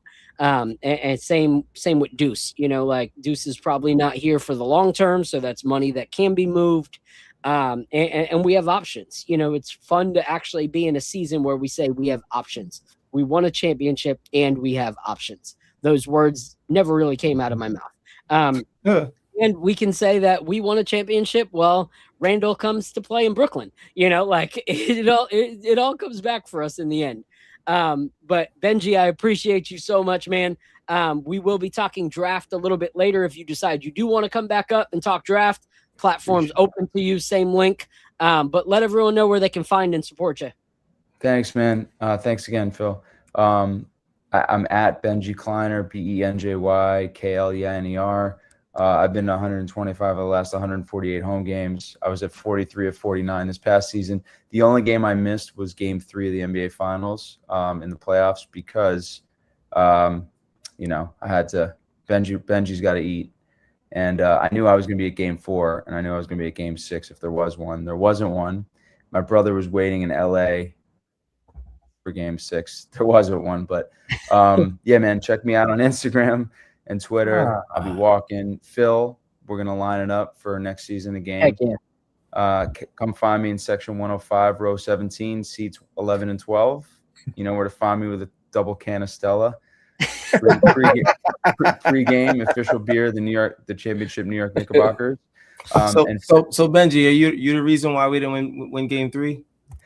I mean, I started to feel that way when I was at Game 4 down 29. I started to think that I somehow messed up the energy. Thankfully, they bailed me out. Last question for you guys. I'm gonna pose this because I've said this before, and some people have. I know this isn't relevant now. In my mind, Karl Anthony Towns is a Hall of Famer. I'm curious what you guys think. I think he is one based on the precedent set, and I think you know, he's got another 4 or 5 good seasons left. Hopefully he retires a Knick, and yeah, man, that's all I'm gonna say. Yeah, I agree. I think even before he won a championship, you know, being the best big man in the league, you know, and doing what he did previously, I think he makes Hall of Fame. You know, like looking at some of the players that have made the Hall of Fame didn't have his accolades, you know, previously, and now he evolved completely as a player. Went from defensive liability Game 1 of a season to elite defender, stopping Victor Wembanyama, who everyone thought was the next generation, you know, talent to win in the finals. And all that was lockdown defense from Cat. So you got to give it to him. The evolution of this season alone is Hall of Fame status. So yes. Love it, guys. Well, thank you, man. Thank you, Benji. Appreciate you. Thanks for stopping through, Benji. All right, thanks, guys. We have one more guest that I'm bringing up, and he's actually one of the ones that I was telling you that me, Tone, and a few guys are going to have that like sideshow talking about some, you know, pretty deep topics. But I found him through Instagram. I know Knicks Twitter is a big thing for a lot of us, but as someone who is an MC and has done music for years, the things that always pop up on my search are Knicks, hip hop, and whiskey. And all of a sudden, this guy came up, and it was like he's spitting bars about each and every single game of the playoffs. And they weren't like, I'm going to be honest. All right. I know we're all from New York, but just because you're from New York and you wear the orange and blue does not mean a microphone or a studio should be in your sight. Like, there's a lot of people coming out with songs, and I'm just like, if one person rhymes with ditch and Mitch one more time, or someone says, and then I'm going to drop a deuce, and I'm like, yo, stop. Like, what is going on? That is not emceeing. Pain. Don't do this. So Pain. I was skeptical when I saw the orange and blue and a microphone. I'm like, all right, I'm going to give it a go. And I was like, looking for my wife to be like, he can actually rap. He can, but she wasn't here. So I just had to like rewatch it. And so when I saw it, I was like, all right, I'm going to play this on the show. And then I hit him up. I was like, all right, I also want you to come on and kind of talk about your experience in the finals, but also like what you, consider your highlight moment of the season. So I'm going to play this video real quick of one of his videos from the game after, and you guys can see what I'm talking about when I say he can actually spit. So he goes by Architect. So Architect, his name's Amir, and boy can spit. So here we go. Boom, boom, boom. That's the wrong video. I'll play that later. Oh, hold on. All right. Put the volume all the way up. You know the sun don't shine forever, but the Knicks is still here, so New York is gonna shine together. Better now than never. The rest was thinking they clever. Even Avengers lost, they came back even better. 13 wins straight, but the energy off. I always bet on the Knicks, but game 3 was a loss. See, Trump was in the building and our betting was raw. He was sleeping on the Knicks and the Avengers was lost. Lost in game 3, the city feeling heat. This a dream and a nightmare. The city was feeling meek. Took a day to ourselves. Game 4, we about to eat. This a brand new day. Seen the trailer about to leak. Game 4, first quarter. The Spurs taking the lead. He said he was in our head, but who dream about Wemby? People said that it was over. I told them to take heed. We was down 29. The last quarter, we take lead. Jesus died for my sins, but the Knicks died in the first half. This nerd ass got to resurrect them. Let the hurt pass. Brunson with the missed shot, but OG with the putback. I look past anybody doubting my drive and book cabs. OG had to get in. Thank God for the tip in. Now listen, there's no pause bigger than God's vision. It's written. After 53 years, complete the mission. Watching my city heal. Watching just what we getting. Sermons through the sports. God said it's to get back. To have a comeback means you have to go through a setback. What's a breakthrough without a breakdown? See, we the best at. The Spurs need an Oscar for really being the best at. Knicks in 5 is no surprise. The city alive. We had to watch y'all die to appreciate that prize. Now the city revived. A new meaning and kind. The way we always survive. Is God giving us light, and if I die in the Knicks jersey, I come back to life. It's 3-1 in the series, but it is Knicks in 5. Oh my gosh, man, we about to see them win a chip. So he prophesied it, in that song, drop bars, and he said, "Yo, it's Knicks in 5." Like I know we all knew it, but some of us don't have a track that like people can hit that receipt if we didn't get it in 5 and be like, "Hey, you remember this song you dropped? You spent all that time memorizing it." How many? Yeah. So anyway, without further ado, this is Amir, Architect, coming up to the stage. What up, bro? How's it going? Yo, welcome, bro. Welcome. Yo, what's good? Can y'all hear me? Yes, yeah. Can you hear us? Loud and clear. Yeah. How y'all feeling, man? I appreciate y'all reaching out, bro. I appreciate you showing the video and whatnot. Yeah, man, bro. Like a lot of people don't realize I've been doing like written freestyle drops every Friday for 4.5 years on social media.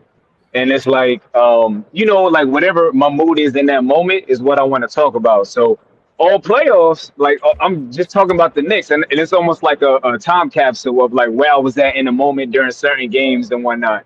Yeah, I love that. You know what's cool is like I can write something, but I can't memorize it as quick as you did. Like I need like I'm at that old age now where it's like if it has to come out immediately, I'm just like, no, let's not do it. Because because my memory doesn't do it anymore. They release an anthem and someone's like, "Yo, just record something. You got like a month to do it." I'm like, "Bet, I got it." And when they're like, "Hey, you got to record a video for it tomorrow morning," I'm like, "Bet, find somebody else."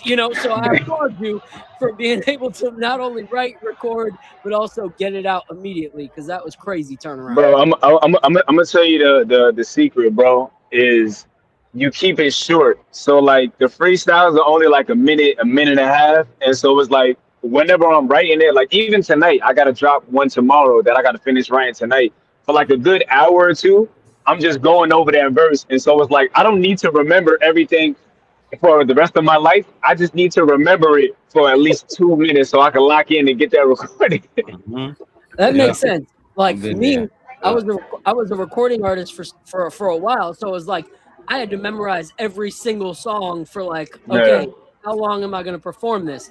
So it's like now my mind only thinks in longevity. Like it's a hard time being like I have a teleprompter and I'm like I can't rap fast enough or slow enough to the teleprompter speed, so it's always all over the Yeah. place. I just gave it up. So, but anyway, bro, love it, love it. So what we were talking about was getting different fans' favorite moment in the season, whether we won a chip or not. What was a certain moment in the season where you were like, I was going to remember this regardless of whether this was a chip year or not? Oh man, bro, there's so many to name. Of course, the game four, the legendary game four. Like, I I realized, like in hindsight, because I rewatched that game, and it's like it's even better. This is the only time I've ever rewatched the game, like in modern era. You know what I mean? Like I've watched like the older Bulls games and whatnot, but like to watch something that I just saw a week ago. Yeah. And I rewatched that game and I realized like I was so mad the first half. Like if you look at my IG, because I was posting nonstop like while I was happening.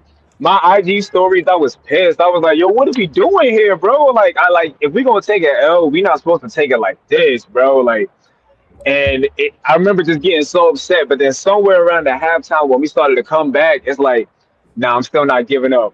All right, okay, we doing it. Oh wow, we really about to come back. And then when we finally like just took the dub that day, like I'll never forget that moment. Like I remember running outside. I was at a bar in Town Square, and I remember just running outside with homies, and we just all yelling collectively, "Yo, we did it! Yo, yo!" Like we losing our minds. I'm talking about.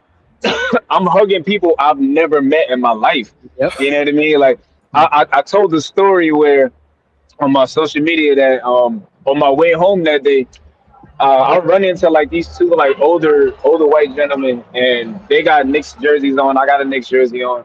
They looking at me. They just go, "Yo, we did it!" So we dapping each other up, hugging, and then bro just start bawling, like I'm talking like Tyrese. I just want my baby boo hooing, like I'm talking FaceTime boo hooing.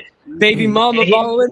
Yeah, and he's like that hugging me at the same time, and it's like it go from being like I felt the excitement to now feeling like, hey, bro, whatever you going through, I see you really put a lot into like you watching this game, and it meant something. So now I'm getting emotional.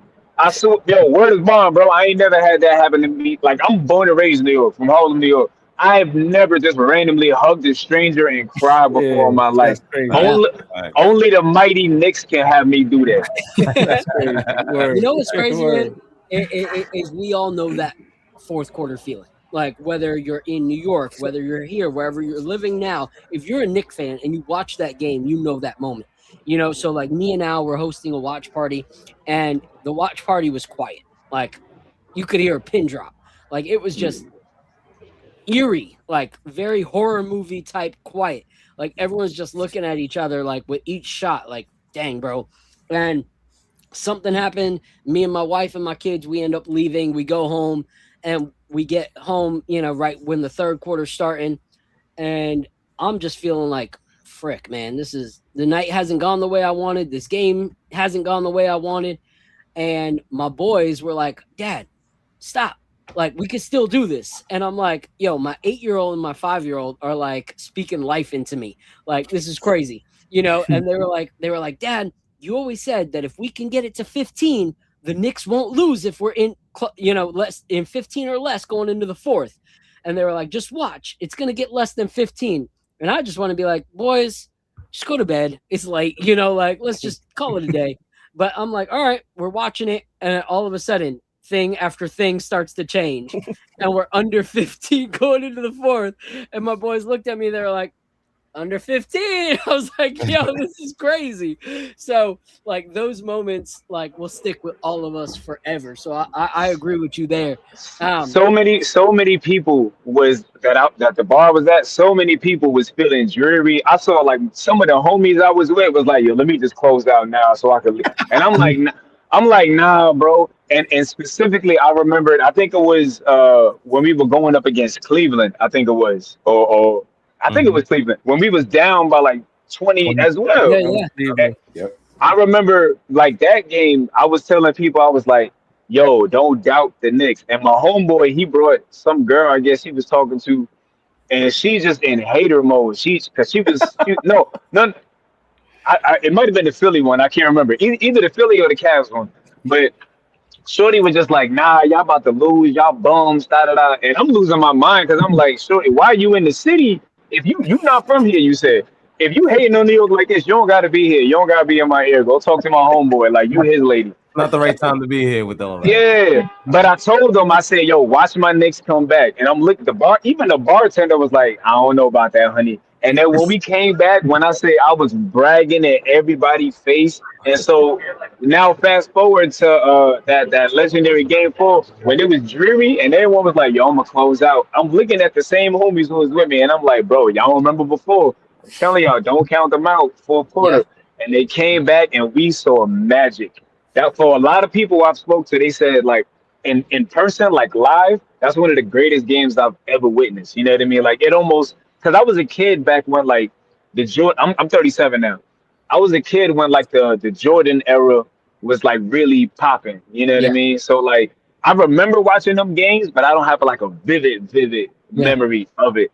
So it's like for me, this playoffs was that like seeing the Knicks, a team I've been rooting for since I was a child. Bro, my favorite color orange, man. That's how New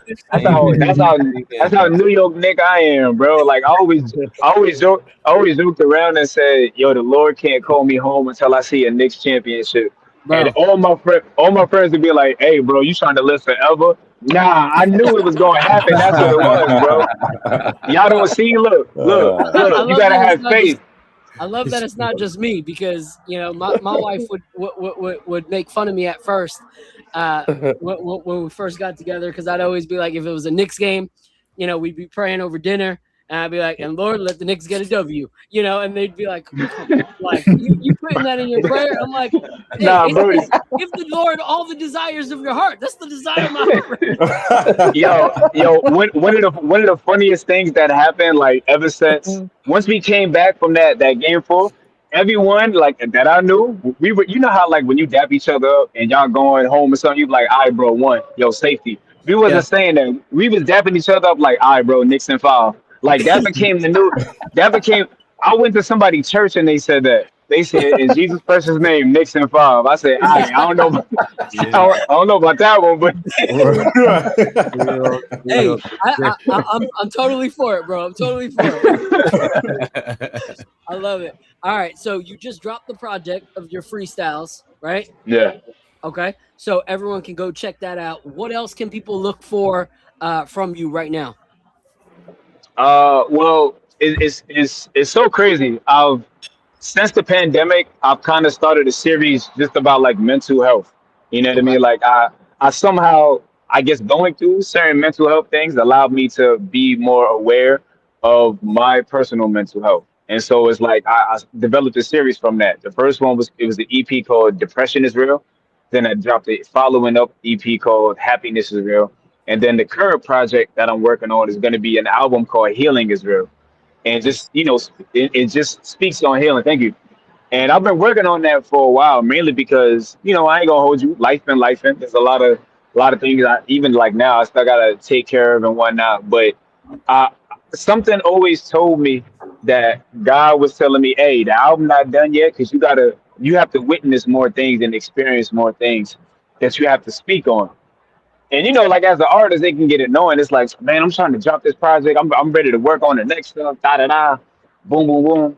Um, but something told me like once we got into the Eastern Conference Finals, yeah, once we got to the Eastern Conference Finals, something told me, yo, start to put together a mixtape just about like the Knicks and just like what you feeling in this moment. And even if I swear to everything, because it was so risky, because it's like, yo, they could lose. You know what I mean? And now I'm spending time, effort, energy, money, all that working on the project that I probably wouldn't have dropped because it makes no sense. I'm talking about, yo, the Knicks won, and if we lost, you know. My bad. And so just the next project now is, like I said, going to be called Healing is Real. And as much as like this mixtape was like, I tried to be in my lyrical bag as anytime I'm writing. The next project still definitely going to be very lyrical, but it's more song structured. You know what I mean? Like I want to, as much as I love, and I could pen out a great verse. You know what I mean? You give me a deadline, you give me an instrumental I can rock with. I know I can lock in and do that.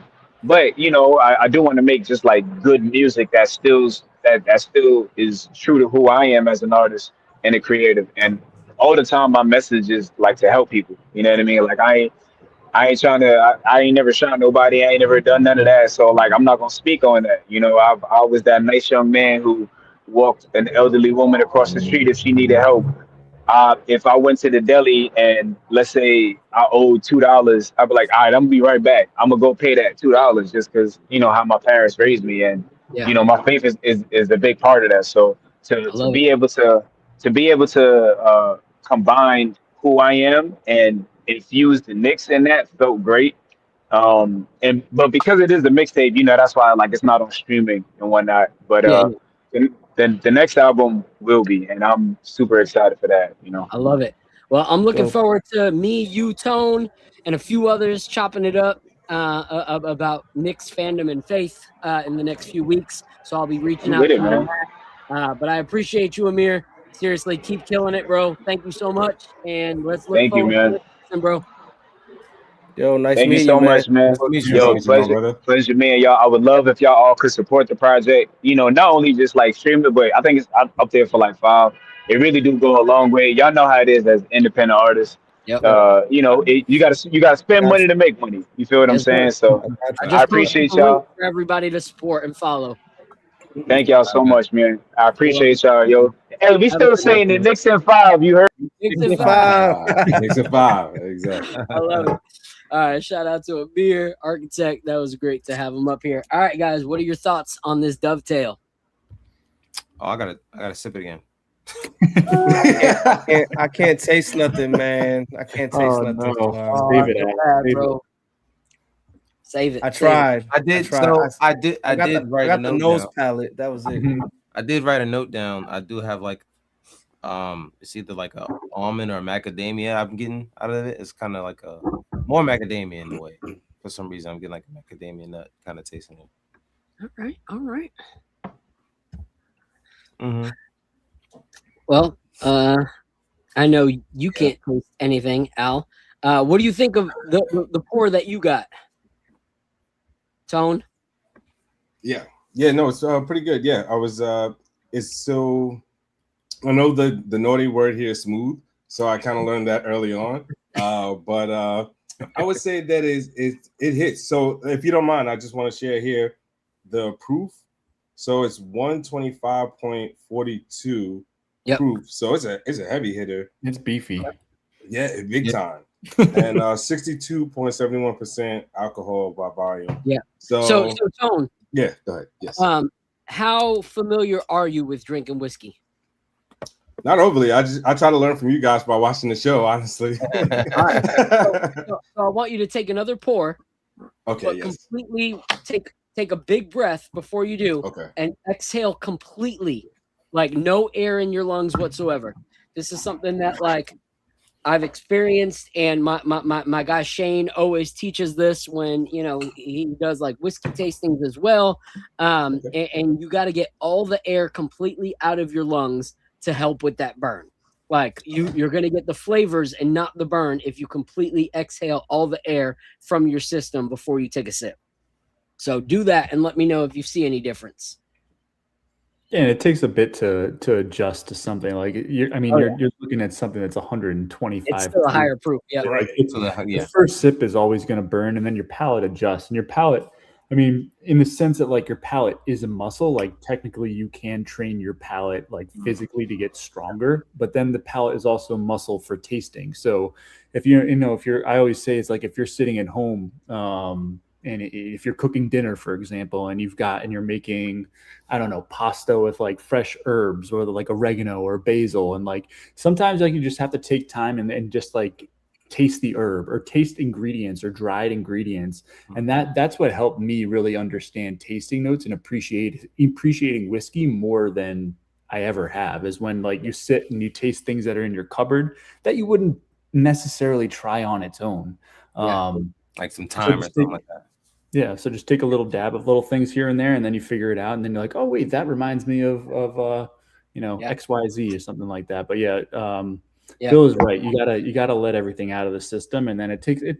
Like that's a lot of alcohol. So and the first sip is also rough, and then the second sip is a little bit easier, and the same with the third or whatever. So you might have to take a little bit. Al, when you do taste it. Some of the things I'm getting, obviously it's a toasted, so you get that burnt marshmallow that you love from a toasted. You get that sweetness there. The nut that I got was like a toasted pecan. And then you get that like brown sugar. You get light tobacco. There's some kind of fruit in there. It's like could be like a stone fruit, something like that. But you get like little hints of different things that pair really well together. It's weird because even though it's a rum finish, I feel like it tastes kind of like some brandies taste, the sweetness of a brandy. It's crazy how like a wine finish, rum finish can give you like taste of a brandy, but it just does. So it's great. It's the perfect balance to me of like toasted, oaky, notes that you love, but sweet, so it packs a punch, but it also packs a lot of sweetness in there as well. So yeah, I love this. This is a win. This is a win-win for me. Well, this stuff got me sweating, guys. I don't even know that 125. I had to turn the air conditioner on right quick. Don't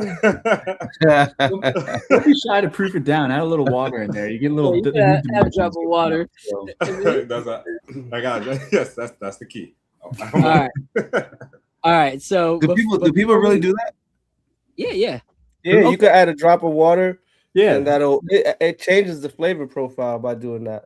It does. Yeah, never be shy to add water. I know it's purists will always kind of like turn their nose up, but drink however you want to drink, right? Like you'll appreciate different avenues. If it's even in a cocktail, you'll appreciate it differently in a cocktail. If you want to have it on the rocks, you'll appreciate it differently on the rocks. So that's kind of the beauty of stuff that are at such a high cast strength caliber is that there's so many different ways to appreciate it. So I always say don't hesitate, don't be shy, do your own thing. Okay. Hey, shout out to Ken Sean said Knicks Bahamas. Let's go. Let's go. Appreciate you rocking with us right now. We got 282 of you rocking with us. If you're not on YouTube, do us a favor. Head on over to the YouTube. Hit that like button. Hit that subscribe button. We would love to continue to build with you guys. Before we go into the next pour, let's talk a little bit about the draft. We hit Wemby with coconuts. That's funny. Yo, that's hilarious. That's hilarious. You ain't gonna miss. He's mad tall. There's no way you can miss. Yo, I love that. All right, so guys, we got some we got some draft talk to talk about. Obviously, there's rumors of who will or will not still be a Knick. The first one, and we don't need to go in depth with this. I'm just going to say what I think, and you guys tell me if you think similar or if you disagree and you think that it's not going to be the case. But I think from what we're seeing, I think that we did see Miles McBride last days in a Knicks uniform. I think that when it comes to freeing up money, his is a contract that we can move off of instead of letting it expire and then letting him go next year. I don't think that is truly the wisest thing for the front office to do. But what do you guys think? Do you guys think that Miles McBride is still going to be here next year? No, I don't think so. Personally, I mean, they're pinching pennies at this point. Yeah, So, so I would not be surprised if Deuce is gone just for, even if it's just for cash considerations or something like that. I'm not sure. I don't know what they're thinking because Brock Eiler knows how to crunch these numbers in a way that I've never seen before. Yeah. I don't think that Deuce is going to be here past the next couple weeks. I don't personally. Okay. What do you think, Al? Yeah, I don't think he will either. I think the key is finding a team that values him and is going to extend him, right? Like we're not just gonna kick him to the curb and trade him, somewhere where he's gonna fizzle out, because that's just not the way that this front office treats players. So we got to find a team that, on top of the team being able to extend him, I think the Knicks just want. I don't even know if the Knicks really are going to trade him for like a player in return. I think they just want to dump off the salary and maybe take back a pick. Unless, that's the only thing that I see. Because what player are we going to get back that's going to be playable at that dollar amount? There's far and few between, and if they are playable, the likelihood of that team wanting to trade that player is highly unlikely, right? So I don't even think we're going to get a player back from him. I think it's just going to end up being some sort of salary dump, and we just get like a second round pick. Again, we seem to be racking up the second round picks right now, or maybe it's just cash considerations. Yeah. What's your thought on that, Tone? And I just want to say, and I'm okay with that. Yeah. I'm okay with losing Deuce. I think we proved that we can win without him. He didn't really show up in the finals. He didn't show up for most of the playoffs. He had a couple of bright moments in the playoffs, but even in playoffs past, he didn't really show up. So I'm okay with that. I think I always said that like he was a little bit redundant, like playing alongside Shaman and another point guard. And if he can't play point guard, if he can't handle the rock, then we don't really need a 6-foot 3-and-D shooting guard, right? Like for that, we just drafted the kid Nickel. He's 6'6" sniper. Like he's gonna be a 3-and-D guy. Like that's the size you need to be when you're gonna be 3-and-D, not 6'2". So he fits better alongside like a big point guard. Like a Luka, or he could probably fit well in Denver since Jokic runs point a lot. Like he'll fit good in those types of scenarios. Yeah, it's hard at $4.3 million. It's like the only thing you can think to do is like package him and Dadier, and see if there's a player, like a Day'Ron Sharp, as a backup. Center, since he makes like 6 next year. That would be the only like logical thing that helps us if Mitch walks, package those two and see if the Nets will take him. He's played with Julius Randle. Maybe that gives, Julius a familiar face to like go into Brooklyn with. But what are your thoughts, Tone? You think we'll see Deuce? Yeah, no, I agree with everything you and Al just said. I think cash considerations or some type of salary dump is going to be the result for Deuce next season. It's just the money is not adding up, and as Al just said, I mean, I literally agree with everything you just said. I mean, as far as his production in the finals, it was super mid. So that's not worth that salary, if that. Exactly. The other part about it is like he does deserve to get paid, right? Like he's a good regular season player. He's a valuable player. He's not a bad player at all. I just don't think he's a great fit for our team, right? Like he's just a little bit of a clumsy fit. I think he'll be a better fit elsewhere, and he does deserve to get paid. It's just the way our books are structured. I don't think we should allocate the little money we have to Deuce. I don't think it would be smart. It's an Emmanuel Quickly situation all over again. Emmanuel was a good backup, but didn't perform in the playoffs. When you don't come through in the playoffs with the things that we needed in the playoffs, which is playmaking and being able to create your own shot, it shows that the limitations that were there since day one are still there, unfortunately. And those are what we need, with someone off the bench. Like you said, he fits perfect with a team that has someone else being their star that runs the point. Jokic doesn't need the guard to be able to create his own shot. He finds the shot for them. He's part of the reason that we went out and got Jose Alvarado, because Leon knew that he wouldn't be able to handle the backup point guard duties, and he realized that we needed a backup ball handler, and that's been the knock on him since he got to New York, and he hasn't been able to hone up that skill. So it is what it is. And I would just quickly add in, he's injury prone. He's been very injury prone. He's been in and out of the lineup throughout the season. So, again, another reason to move on. Yeah, exactly. So we're going to go into this last pour as we talk about the draft. I just want to show what this pour is. This is the Decade 2. All right. This is aged 20 years at 141.3 proof. So, Tone. 141, Tone. That's crazy. Yeah, y'all got me beat. 141. All right now. In Spanish brandy and Hungarian oak casks.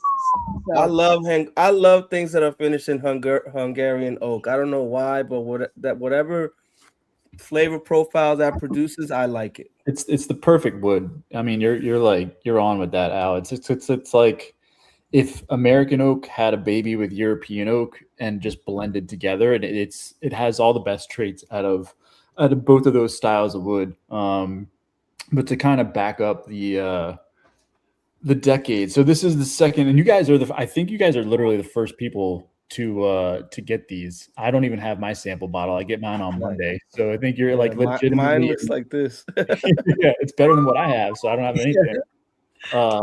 But this is Decade 2. Last year we released Decade 1, and this was the #1 selling whiskey in the summer, over $89.99 on a shelf. So everything above that shelf price, this is the best selling whiskey of the year in the summer.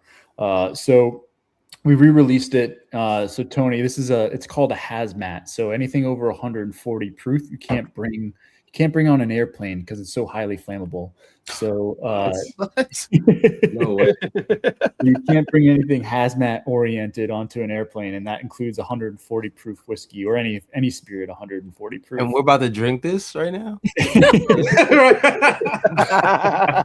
On the street, man, people go crazy over it. It's really hard to make, to get to such a high caliber alcohol level and to have it a quality to it. It's people go but it's like people can't want what they can't have, and that it doesn't exist a lot in the market. So people seek it, they want it, they gobble it up. So but really cool concept with what they did with this. So it's called Decade because it's a single barrel from 1995 all the way up to 2005. So it starts at 20-year-old, goes all the way up to 30-year-old. So 1995, 96, 97, all the way up to 2005. There's a single barrel from those years, and those are all blended and finished and then blended. So some are finished in that Hungarian oak, and then some are finished in the Spanish brandy cask. And I mean, this is, if you can fight through the pain and appreciate it, it is a beautiful, beautiful whiskey. Hey, I love pain because this to me is smooth. In Apollo's words, this is smooth. Yeah, this is not my word. Okay, this is not my word anymore. I've put those ways behind me, and I'm moving forward. Okay? I love it. All right, so real quick, Apollo's got to go, so I'm going to let him sip on this while we talk draft. I'm also going to bring someone backstage that joined the open panel. We got Sharif in the back. I'm going to have Sharif also join in and talk about this right here. What up, Sharif? Good evening, guys. How are you doing today? Good. Man, I tell you what. I'm great, man. Listen, like I said in the back, first of all, great to be on with you guys. I'm from Bahamas. I've been a Knicks fan. My birthday was 2 days ago. I mean, what, like Father's Day, like what gift? Nothing can exceed it, right? Like, Yeah. so, Yep. and it's just, oh man. But looking forward, and I appreciate you guys' knowledge about the second apron and looking for, because I was just pulling up the summer league roster, and there's only two shooting guards. I think Campbell and another dude, McCullough. But I really have faith in Nickel Yep. being ready to play. Uh, I think you need to fill out what 10 man on the roster according to Spotrac, and then you need 4 players to complete. And then if all of those could be minimum or rookie second round minimum, and we're talking about like staying under the second apron. If I'm correct me if Yeah. I'm wrong, and if that's the case, then I what I really want for me, I want to see Tyler Kolek get the true opportunity to work on bringing the ball up without it being stolen, because I think that was the threat for him, and so they brought in Alvarado in Game Yep. Four, Yep. because I think Yep. Kolek can do that for us. I wonder how you guys is feeling about that. Thank you. Yeah. No, I think that's a great segue. Because the main thing when it comes to Tyler Kolek is we talked about this earlier in the season. Um, you can pretty much really call this Tyler Kolek's rookie season, like because under Tibbs he didn't really play. We had a great facilitator off the bench that we could not see him get minutes. Like he only got garbage time minutes when Tibbs was there. So this was his first actual chance to show himself as a, rookie in the NBA. And the development we saw from him was crazy. Like, yes, there were still limitations going into the finals, going into the playoffs. That makes sense, for a player that is getting his first, legs under him as an NBA player. And that's why they brought in Alvarado. But what we also saw was how to figure out how to pair a guard that isn't a great defender with a guard that is a great defender. We saw that with Jalen Brunson and Jose Alvarado in the finals. We never would have saw that with Tibbs last year. So now we know that with Alvarado and Kolek minutes can actually happen in unison. Like they can actually happen next season. And you know that Tyler Kolek, because he is a sponge, and everything he soaked up about his offensive game, besides his facilitating, came from him studying Brunson. So you know that he's going to study Alvarado in the same way because he's a true student of the game. And that's one of Tyler Kolek's strong suits, is that he's hungry. He's not complacent. Like he wants to get better. And so I think we'll see that going through. And then when it comes to the money, a lot of people were like, why the Knicks keep doing this? They draft a player to get rid of them. Then they all the way back into the second part of the draft. Well, because that's exactly what you were saying. We want to get contracts that players might not have gotten so that whatever we offer them is going to work, or whatever. Whoa, we lost Bill. Sharif, I was going to say, I noticed that during the season too, and I think we had a couple of episodes here where we at least I know I mentioned it. I noticed Tyler Kolek when he played up against certain teams, like who gave him a lot of trouble. I think maybe Detroit or Golden State. I think Golden State gave him a lot of trouble when he was bringing the ball up. That is something that he needs to work on, and that is why we got Alvarado, because look at the amount of pressure that San Antonio put on us in the finals, bringing the ball up.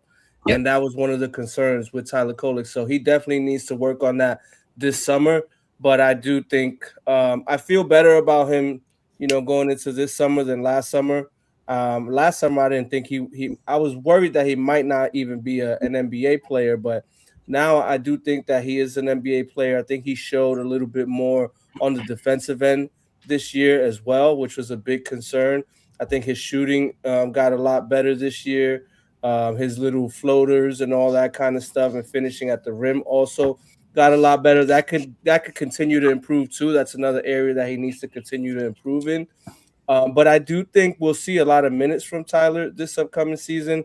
Alvarado, he tends to get injured here and there too. So Tyler Kolek is going to get his moment to shine this upcoming season. So he has to be ready, and I think he'll show out. I think he's going to be good this upcoming year.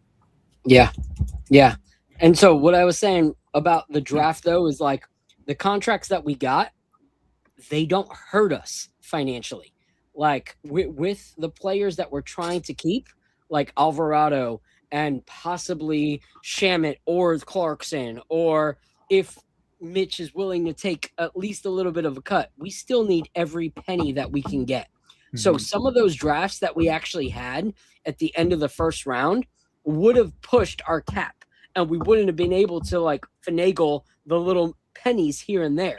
So that's why we kept trading on back, because we honestly don't need it, because we're a championship level team already, and we're trying to keep that championship level. So since guys like Diawara was a rookie, he's going to see more time next year.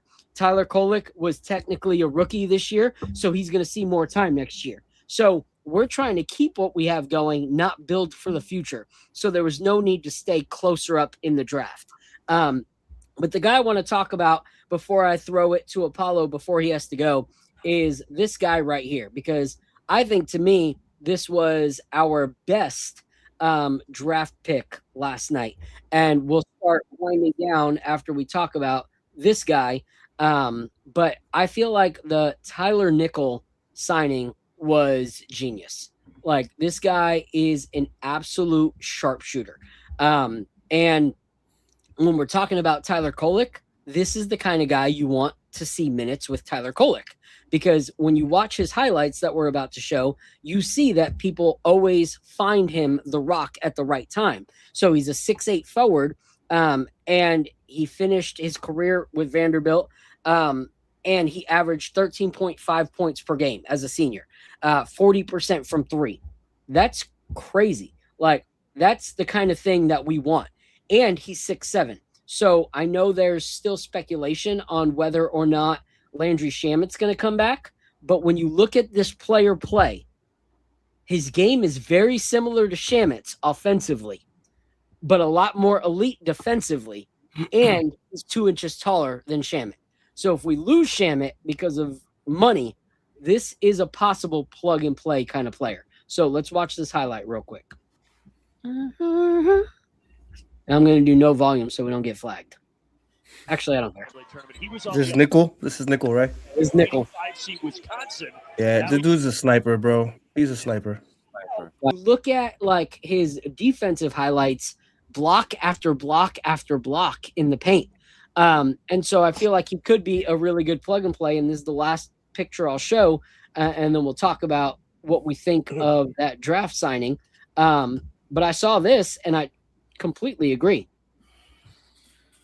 Nickel and dimes. I was just about to say that. There you go. That's a perfect pairing. Like, you want a guy that the defense has to like chase down, who can still see the whole court while he's being chased down. And that's what Tyler Kolek does great.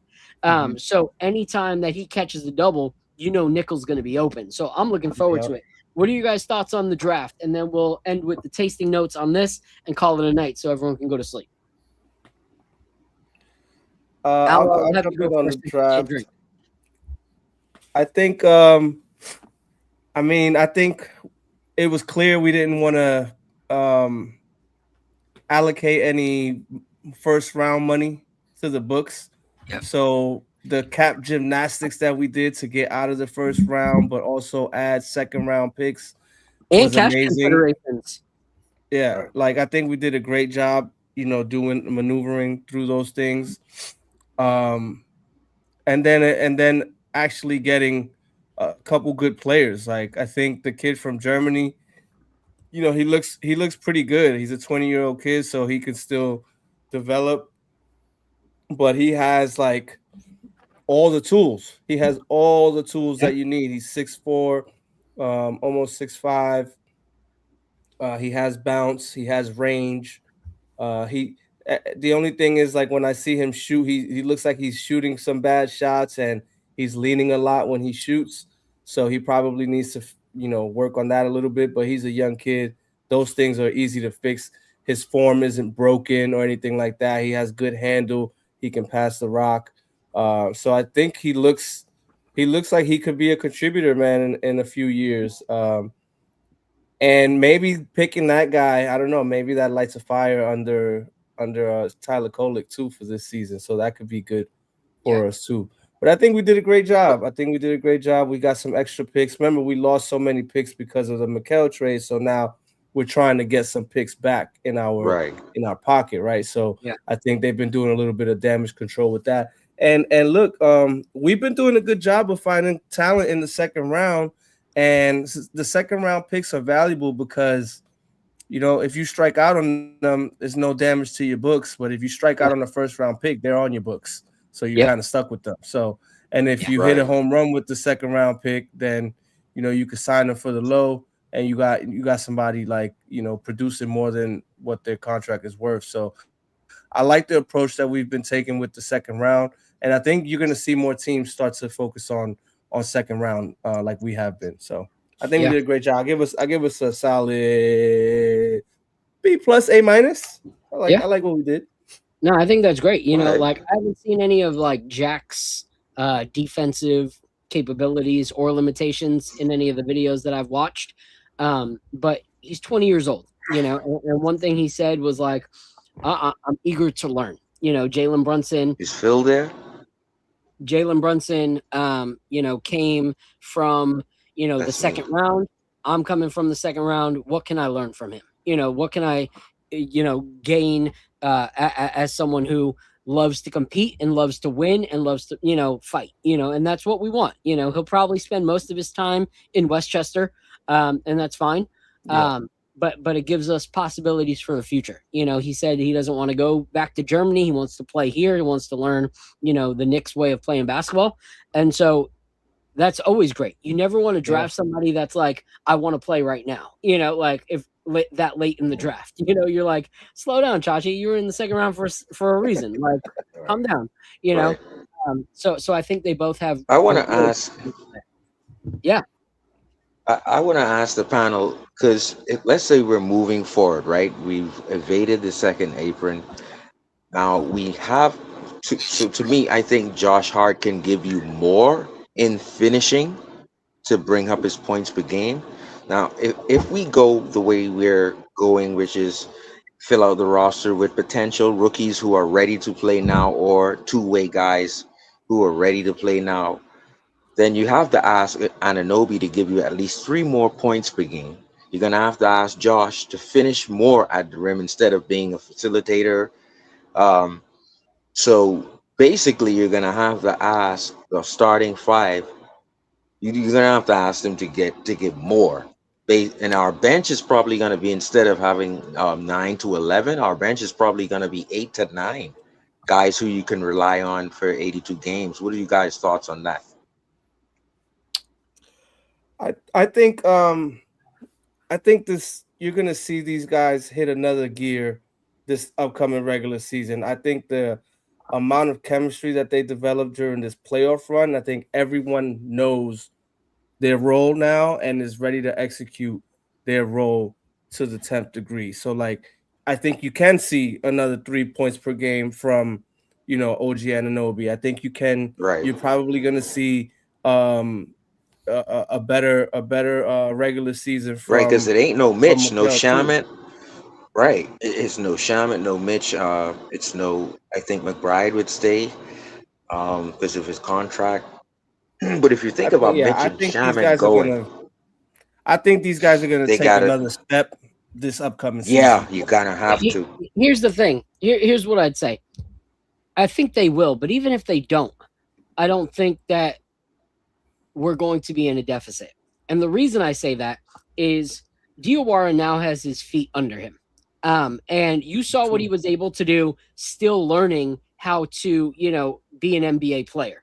Now he's got chemistry with these guys. Now he's going into a whole off season with these guys. Yep. You're going to see a lot more from Kolick. You're going to see a lot more from Diawara. You're going to see a lot more from Alvarado, because you got to realize Alvarado came into the season pretty freaking late. So like he's going to come in and there's going to be that chemistry already. And whoever we get to like replace Mitch, I love Mitch, but Mitch wasn't there to give us extra points. Mitch was there to be a defensive mastermind. Matter of fact, whenever there was a hack a Mitch situation, he actually cost us points. So you get a backup, center, whoever that is, if Mitch walks, and the chances are they're going to be able to give you more points than Mitchell Robinson was offensively. Like, will they be the defensive capabilities of Mitch? No, but they're going to be better offensively. And then even if you plug in this nickel guy, he can score. Like, I know he can score straight off the bat. Like, I would be completely shocked to see him get like an NBA minute and not be able to pull off something that can make up the 3 or 4 or 5, 6 points that we need here and there. So I don't think we're going to be at a deficit at all. Yo, Apollo has to run. All right, Apollo. I kind of agree because hold on one sec, Sharif. Hold on, Apollo. What'd you think? My bad. I got an on call for work, so I gotta go to work. But what did I write down? My brain's all over the place right now. I wrote down burn my lips. That's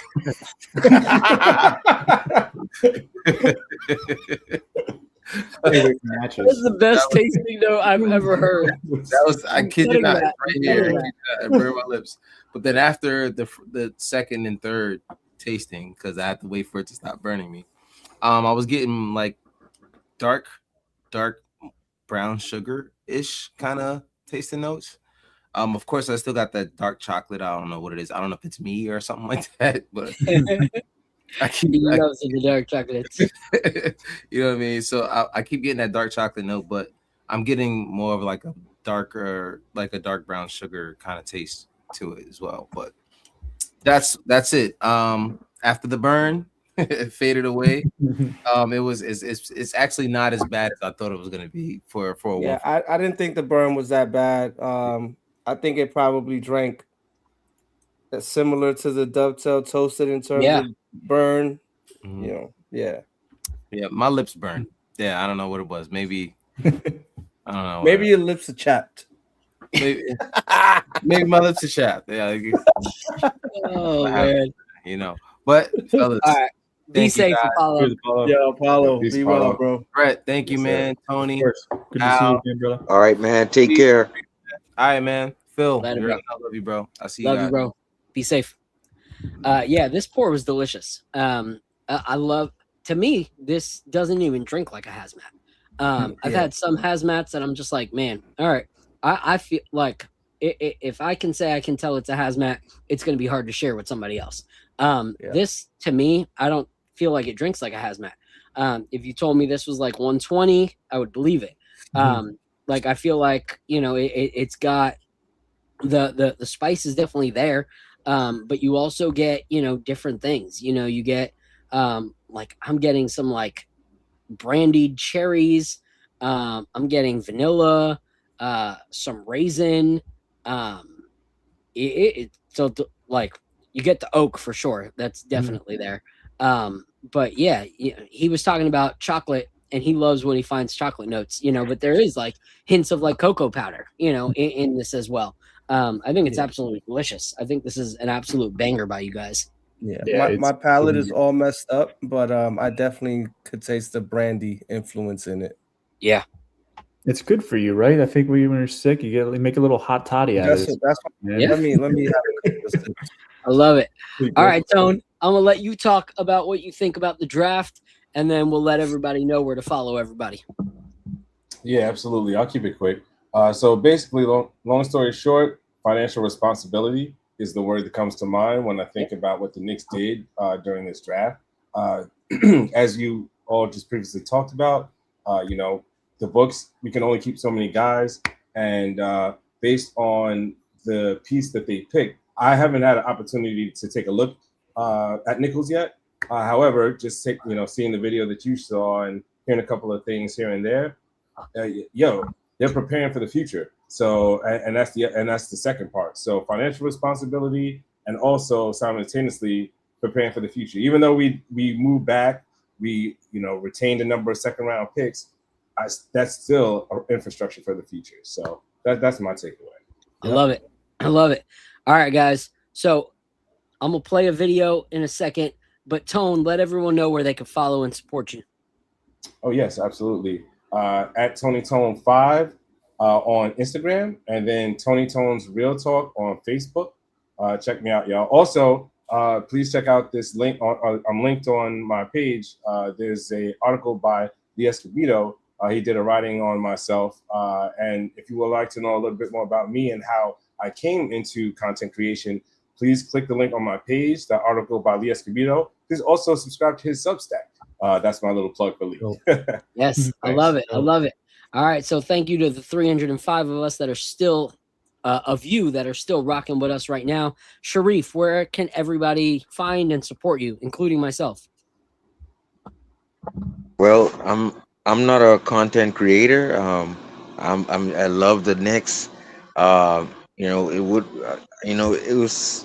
It's amazing that Patrick Ewing got technically got a championship for being working with the Senators all year long, but that's all I am. I'm just a great fan. I love everything, man. Well, thank you, Sharif. I'm in the Like, Bahamas. seriously. I've been living here all my life, and I'm representing with the New York Knicks fans here, man. I love it. I love All it. right, Well, next time Bahamas me and wifey go represent. to the Bahamas, we're definitely getting what is it? Stronger for longer with Sharif. That's what that drink's called, right? For sure. Yeah. For sure. You and I, we're gonna get Yep. that. So They I they appreciate you. they listen, man. They got the worm in the whiskey over here.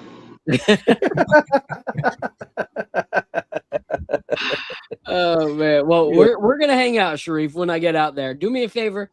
Try to find me on Facebook or Instagram. I'd love to keep in touch with you, bro. Like, it's been a pleasure. Brett, let everyone know where they can follow, support what you're doing. Yeah, I mean barrel bourbon. Don't forget the double L in there. It's I always say it's for love, but it's strictly just for marketing. But yeah, barrelbourbon.com. You can go check us out. There's a bunch of stuff. We're constantly releasing new items. So there's something out there for everybody. It's just a matter of finding that right fit. If you miss out on something, there's something coming down the pipeline immediately after. So you can go to barrelbourbon.com. They have a bunch of social channels, so you can follow any which way, shape, or form. Personally, me, I don't have anything to follow, so you can just log in here and appreciate me on the next tape every once in a while. Let's go. I love it. I love it. All right, Al, let everyone know where they can follow you before I share this video and call it a night. Yo, before anything, I just want to say thank you to the panel. Tone, thank you for coming through. Sharif, thank you for coming through. Brett, thank you so much for the pours. I promise you, and Phil can attest to this, I will enjoy these once I get better. I can't wait to try them when I'm all better, because I had a few sips, but I couldn't really appreciate them. So I will do them justice another time. But thank you so much. I appreciate you sending those. Of course. You can follow me on Twitter and on Instagram. Al from Harlem on both sites. I'm active on both of them. Been a little bit more active lately on Instagram, but I'm active on both. And I'm also here on the Nick of Time YouTube channel. I have two different shows. I do this show, the Knicks Nightcap, and I also do Nick Life Crisis. We will be doing a show, I believe, this Sunday. I think we're going to target this Sunday. And that's a show with two 40-year-old dudes that had a lot of Knicks PTSD. I think we're now cured of Knicks PTSD, and we also are new dads. So we talk about the trials and tribulations of, and the joys and the funny moments of dad life and Knicks fandom. So we'd like to have a lot of fun on that show. So definitely check us out. And then I'm also on sprinkled around, some of the other shows that the Nick of Time does. So you could catch me on those as well. Yes. And reminder, Tony Tone, as well as architect Amir, myself and Nick Loyalty will be doing Of Faith and Fandom, the Knicks championship run, starting either Tuesday or Thursday next week on my channel, youtube.com/Phil Porto. 1L because there's no love at the end there. But I do want to play this video because I feel like it's the perfect way to sum up a championship run for our New York Knicks, because it shares exactly what this team was like and exactly what I hope continues to be the DNA of this team. So I'm going to play this video real quick. Possibly. Let's see. Is like has dealt with their fair share and level of like being written off. Everyone, top to bottom.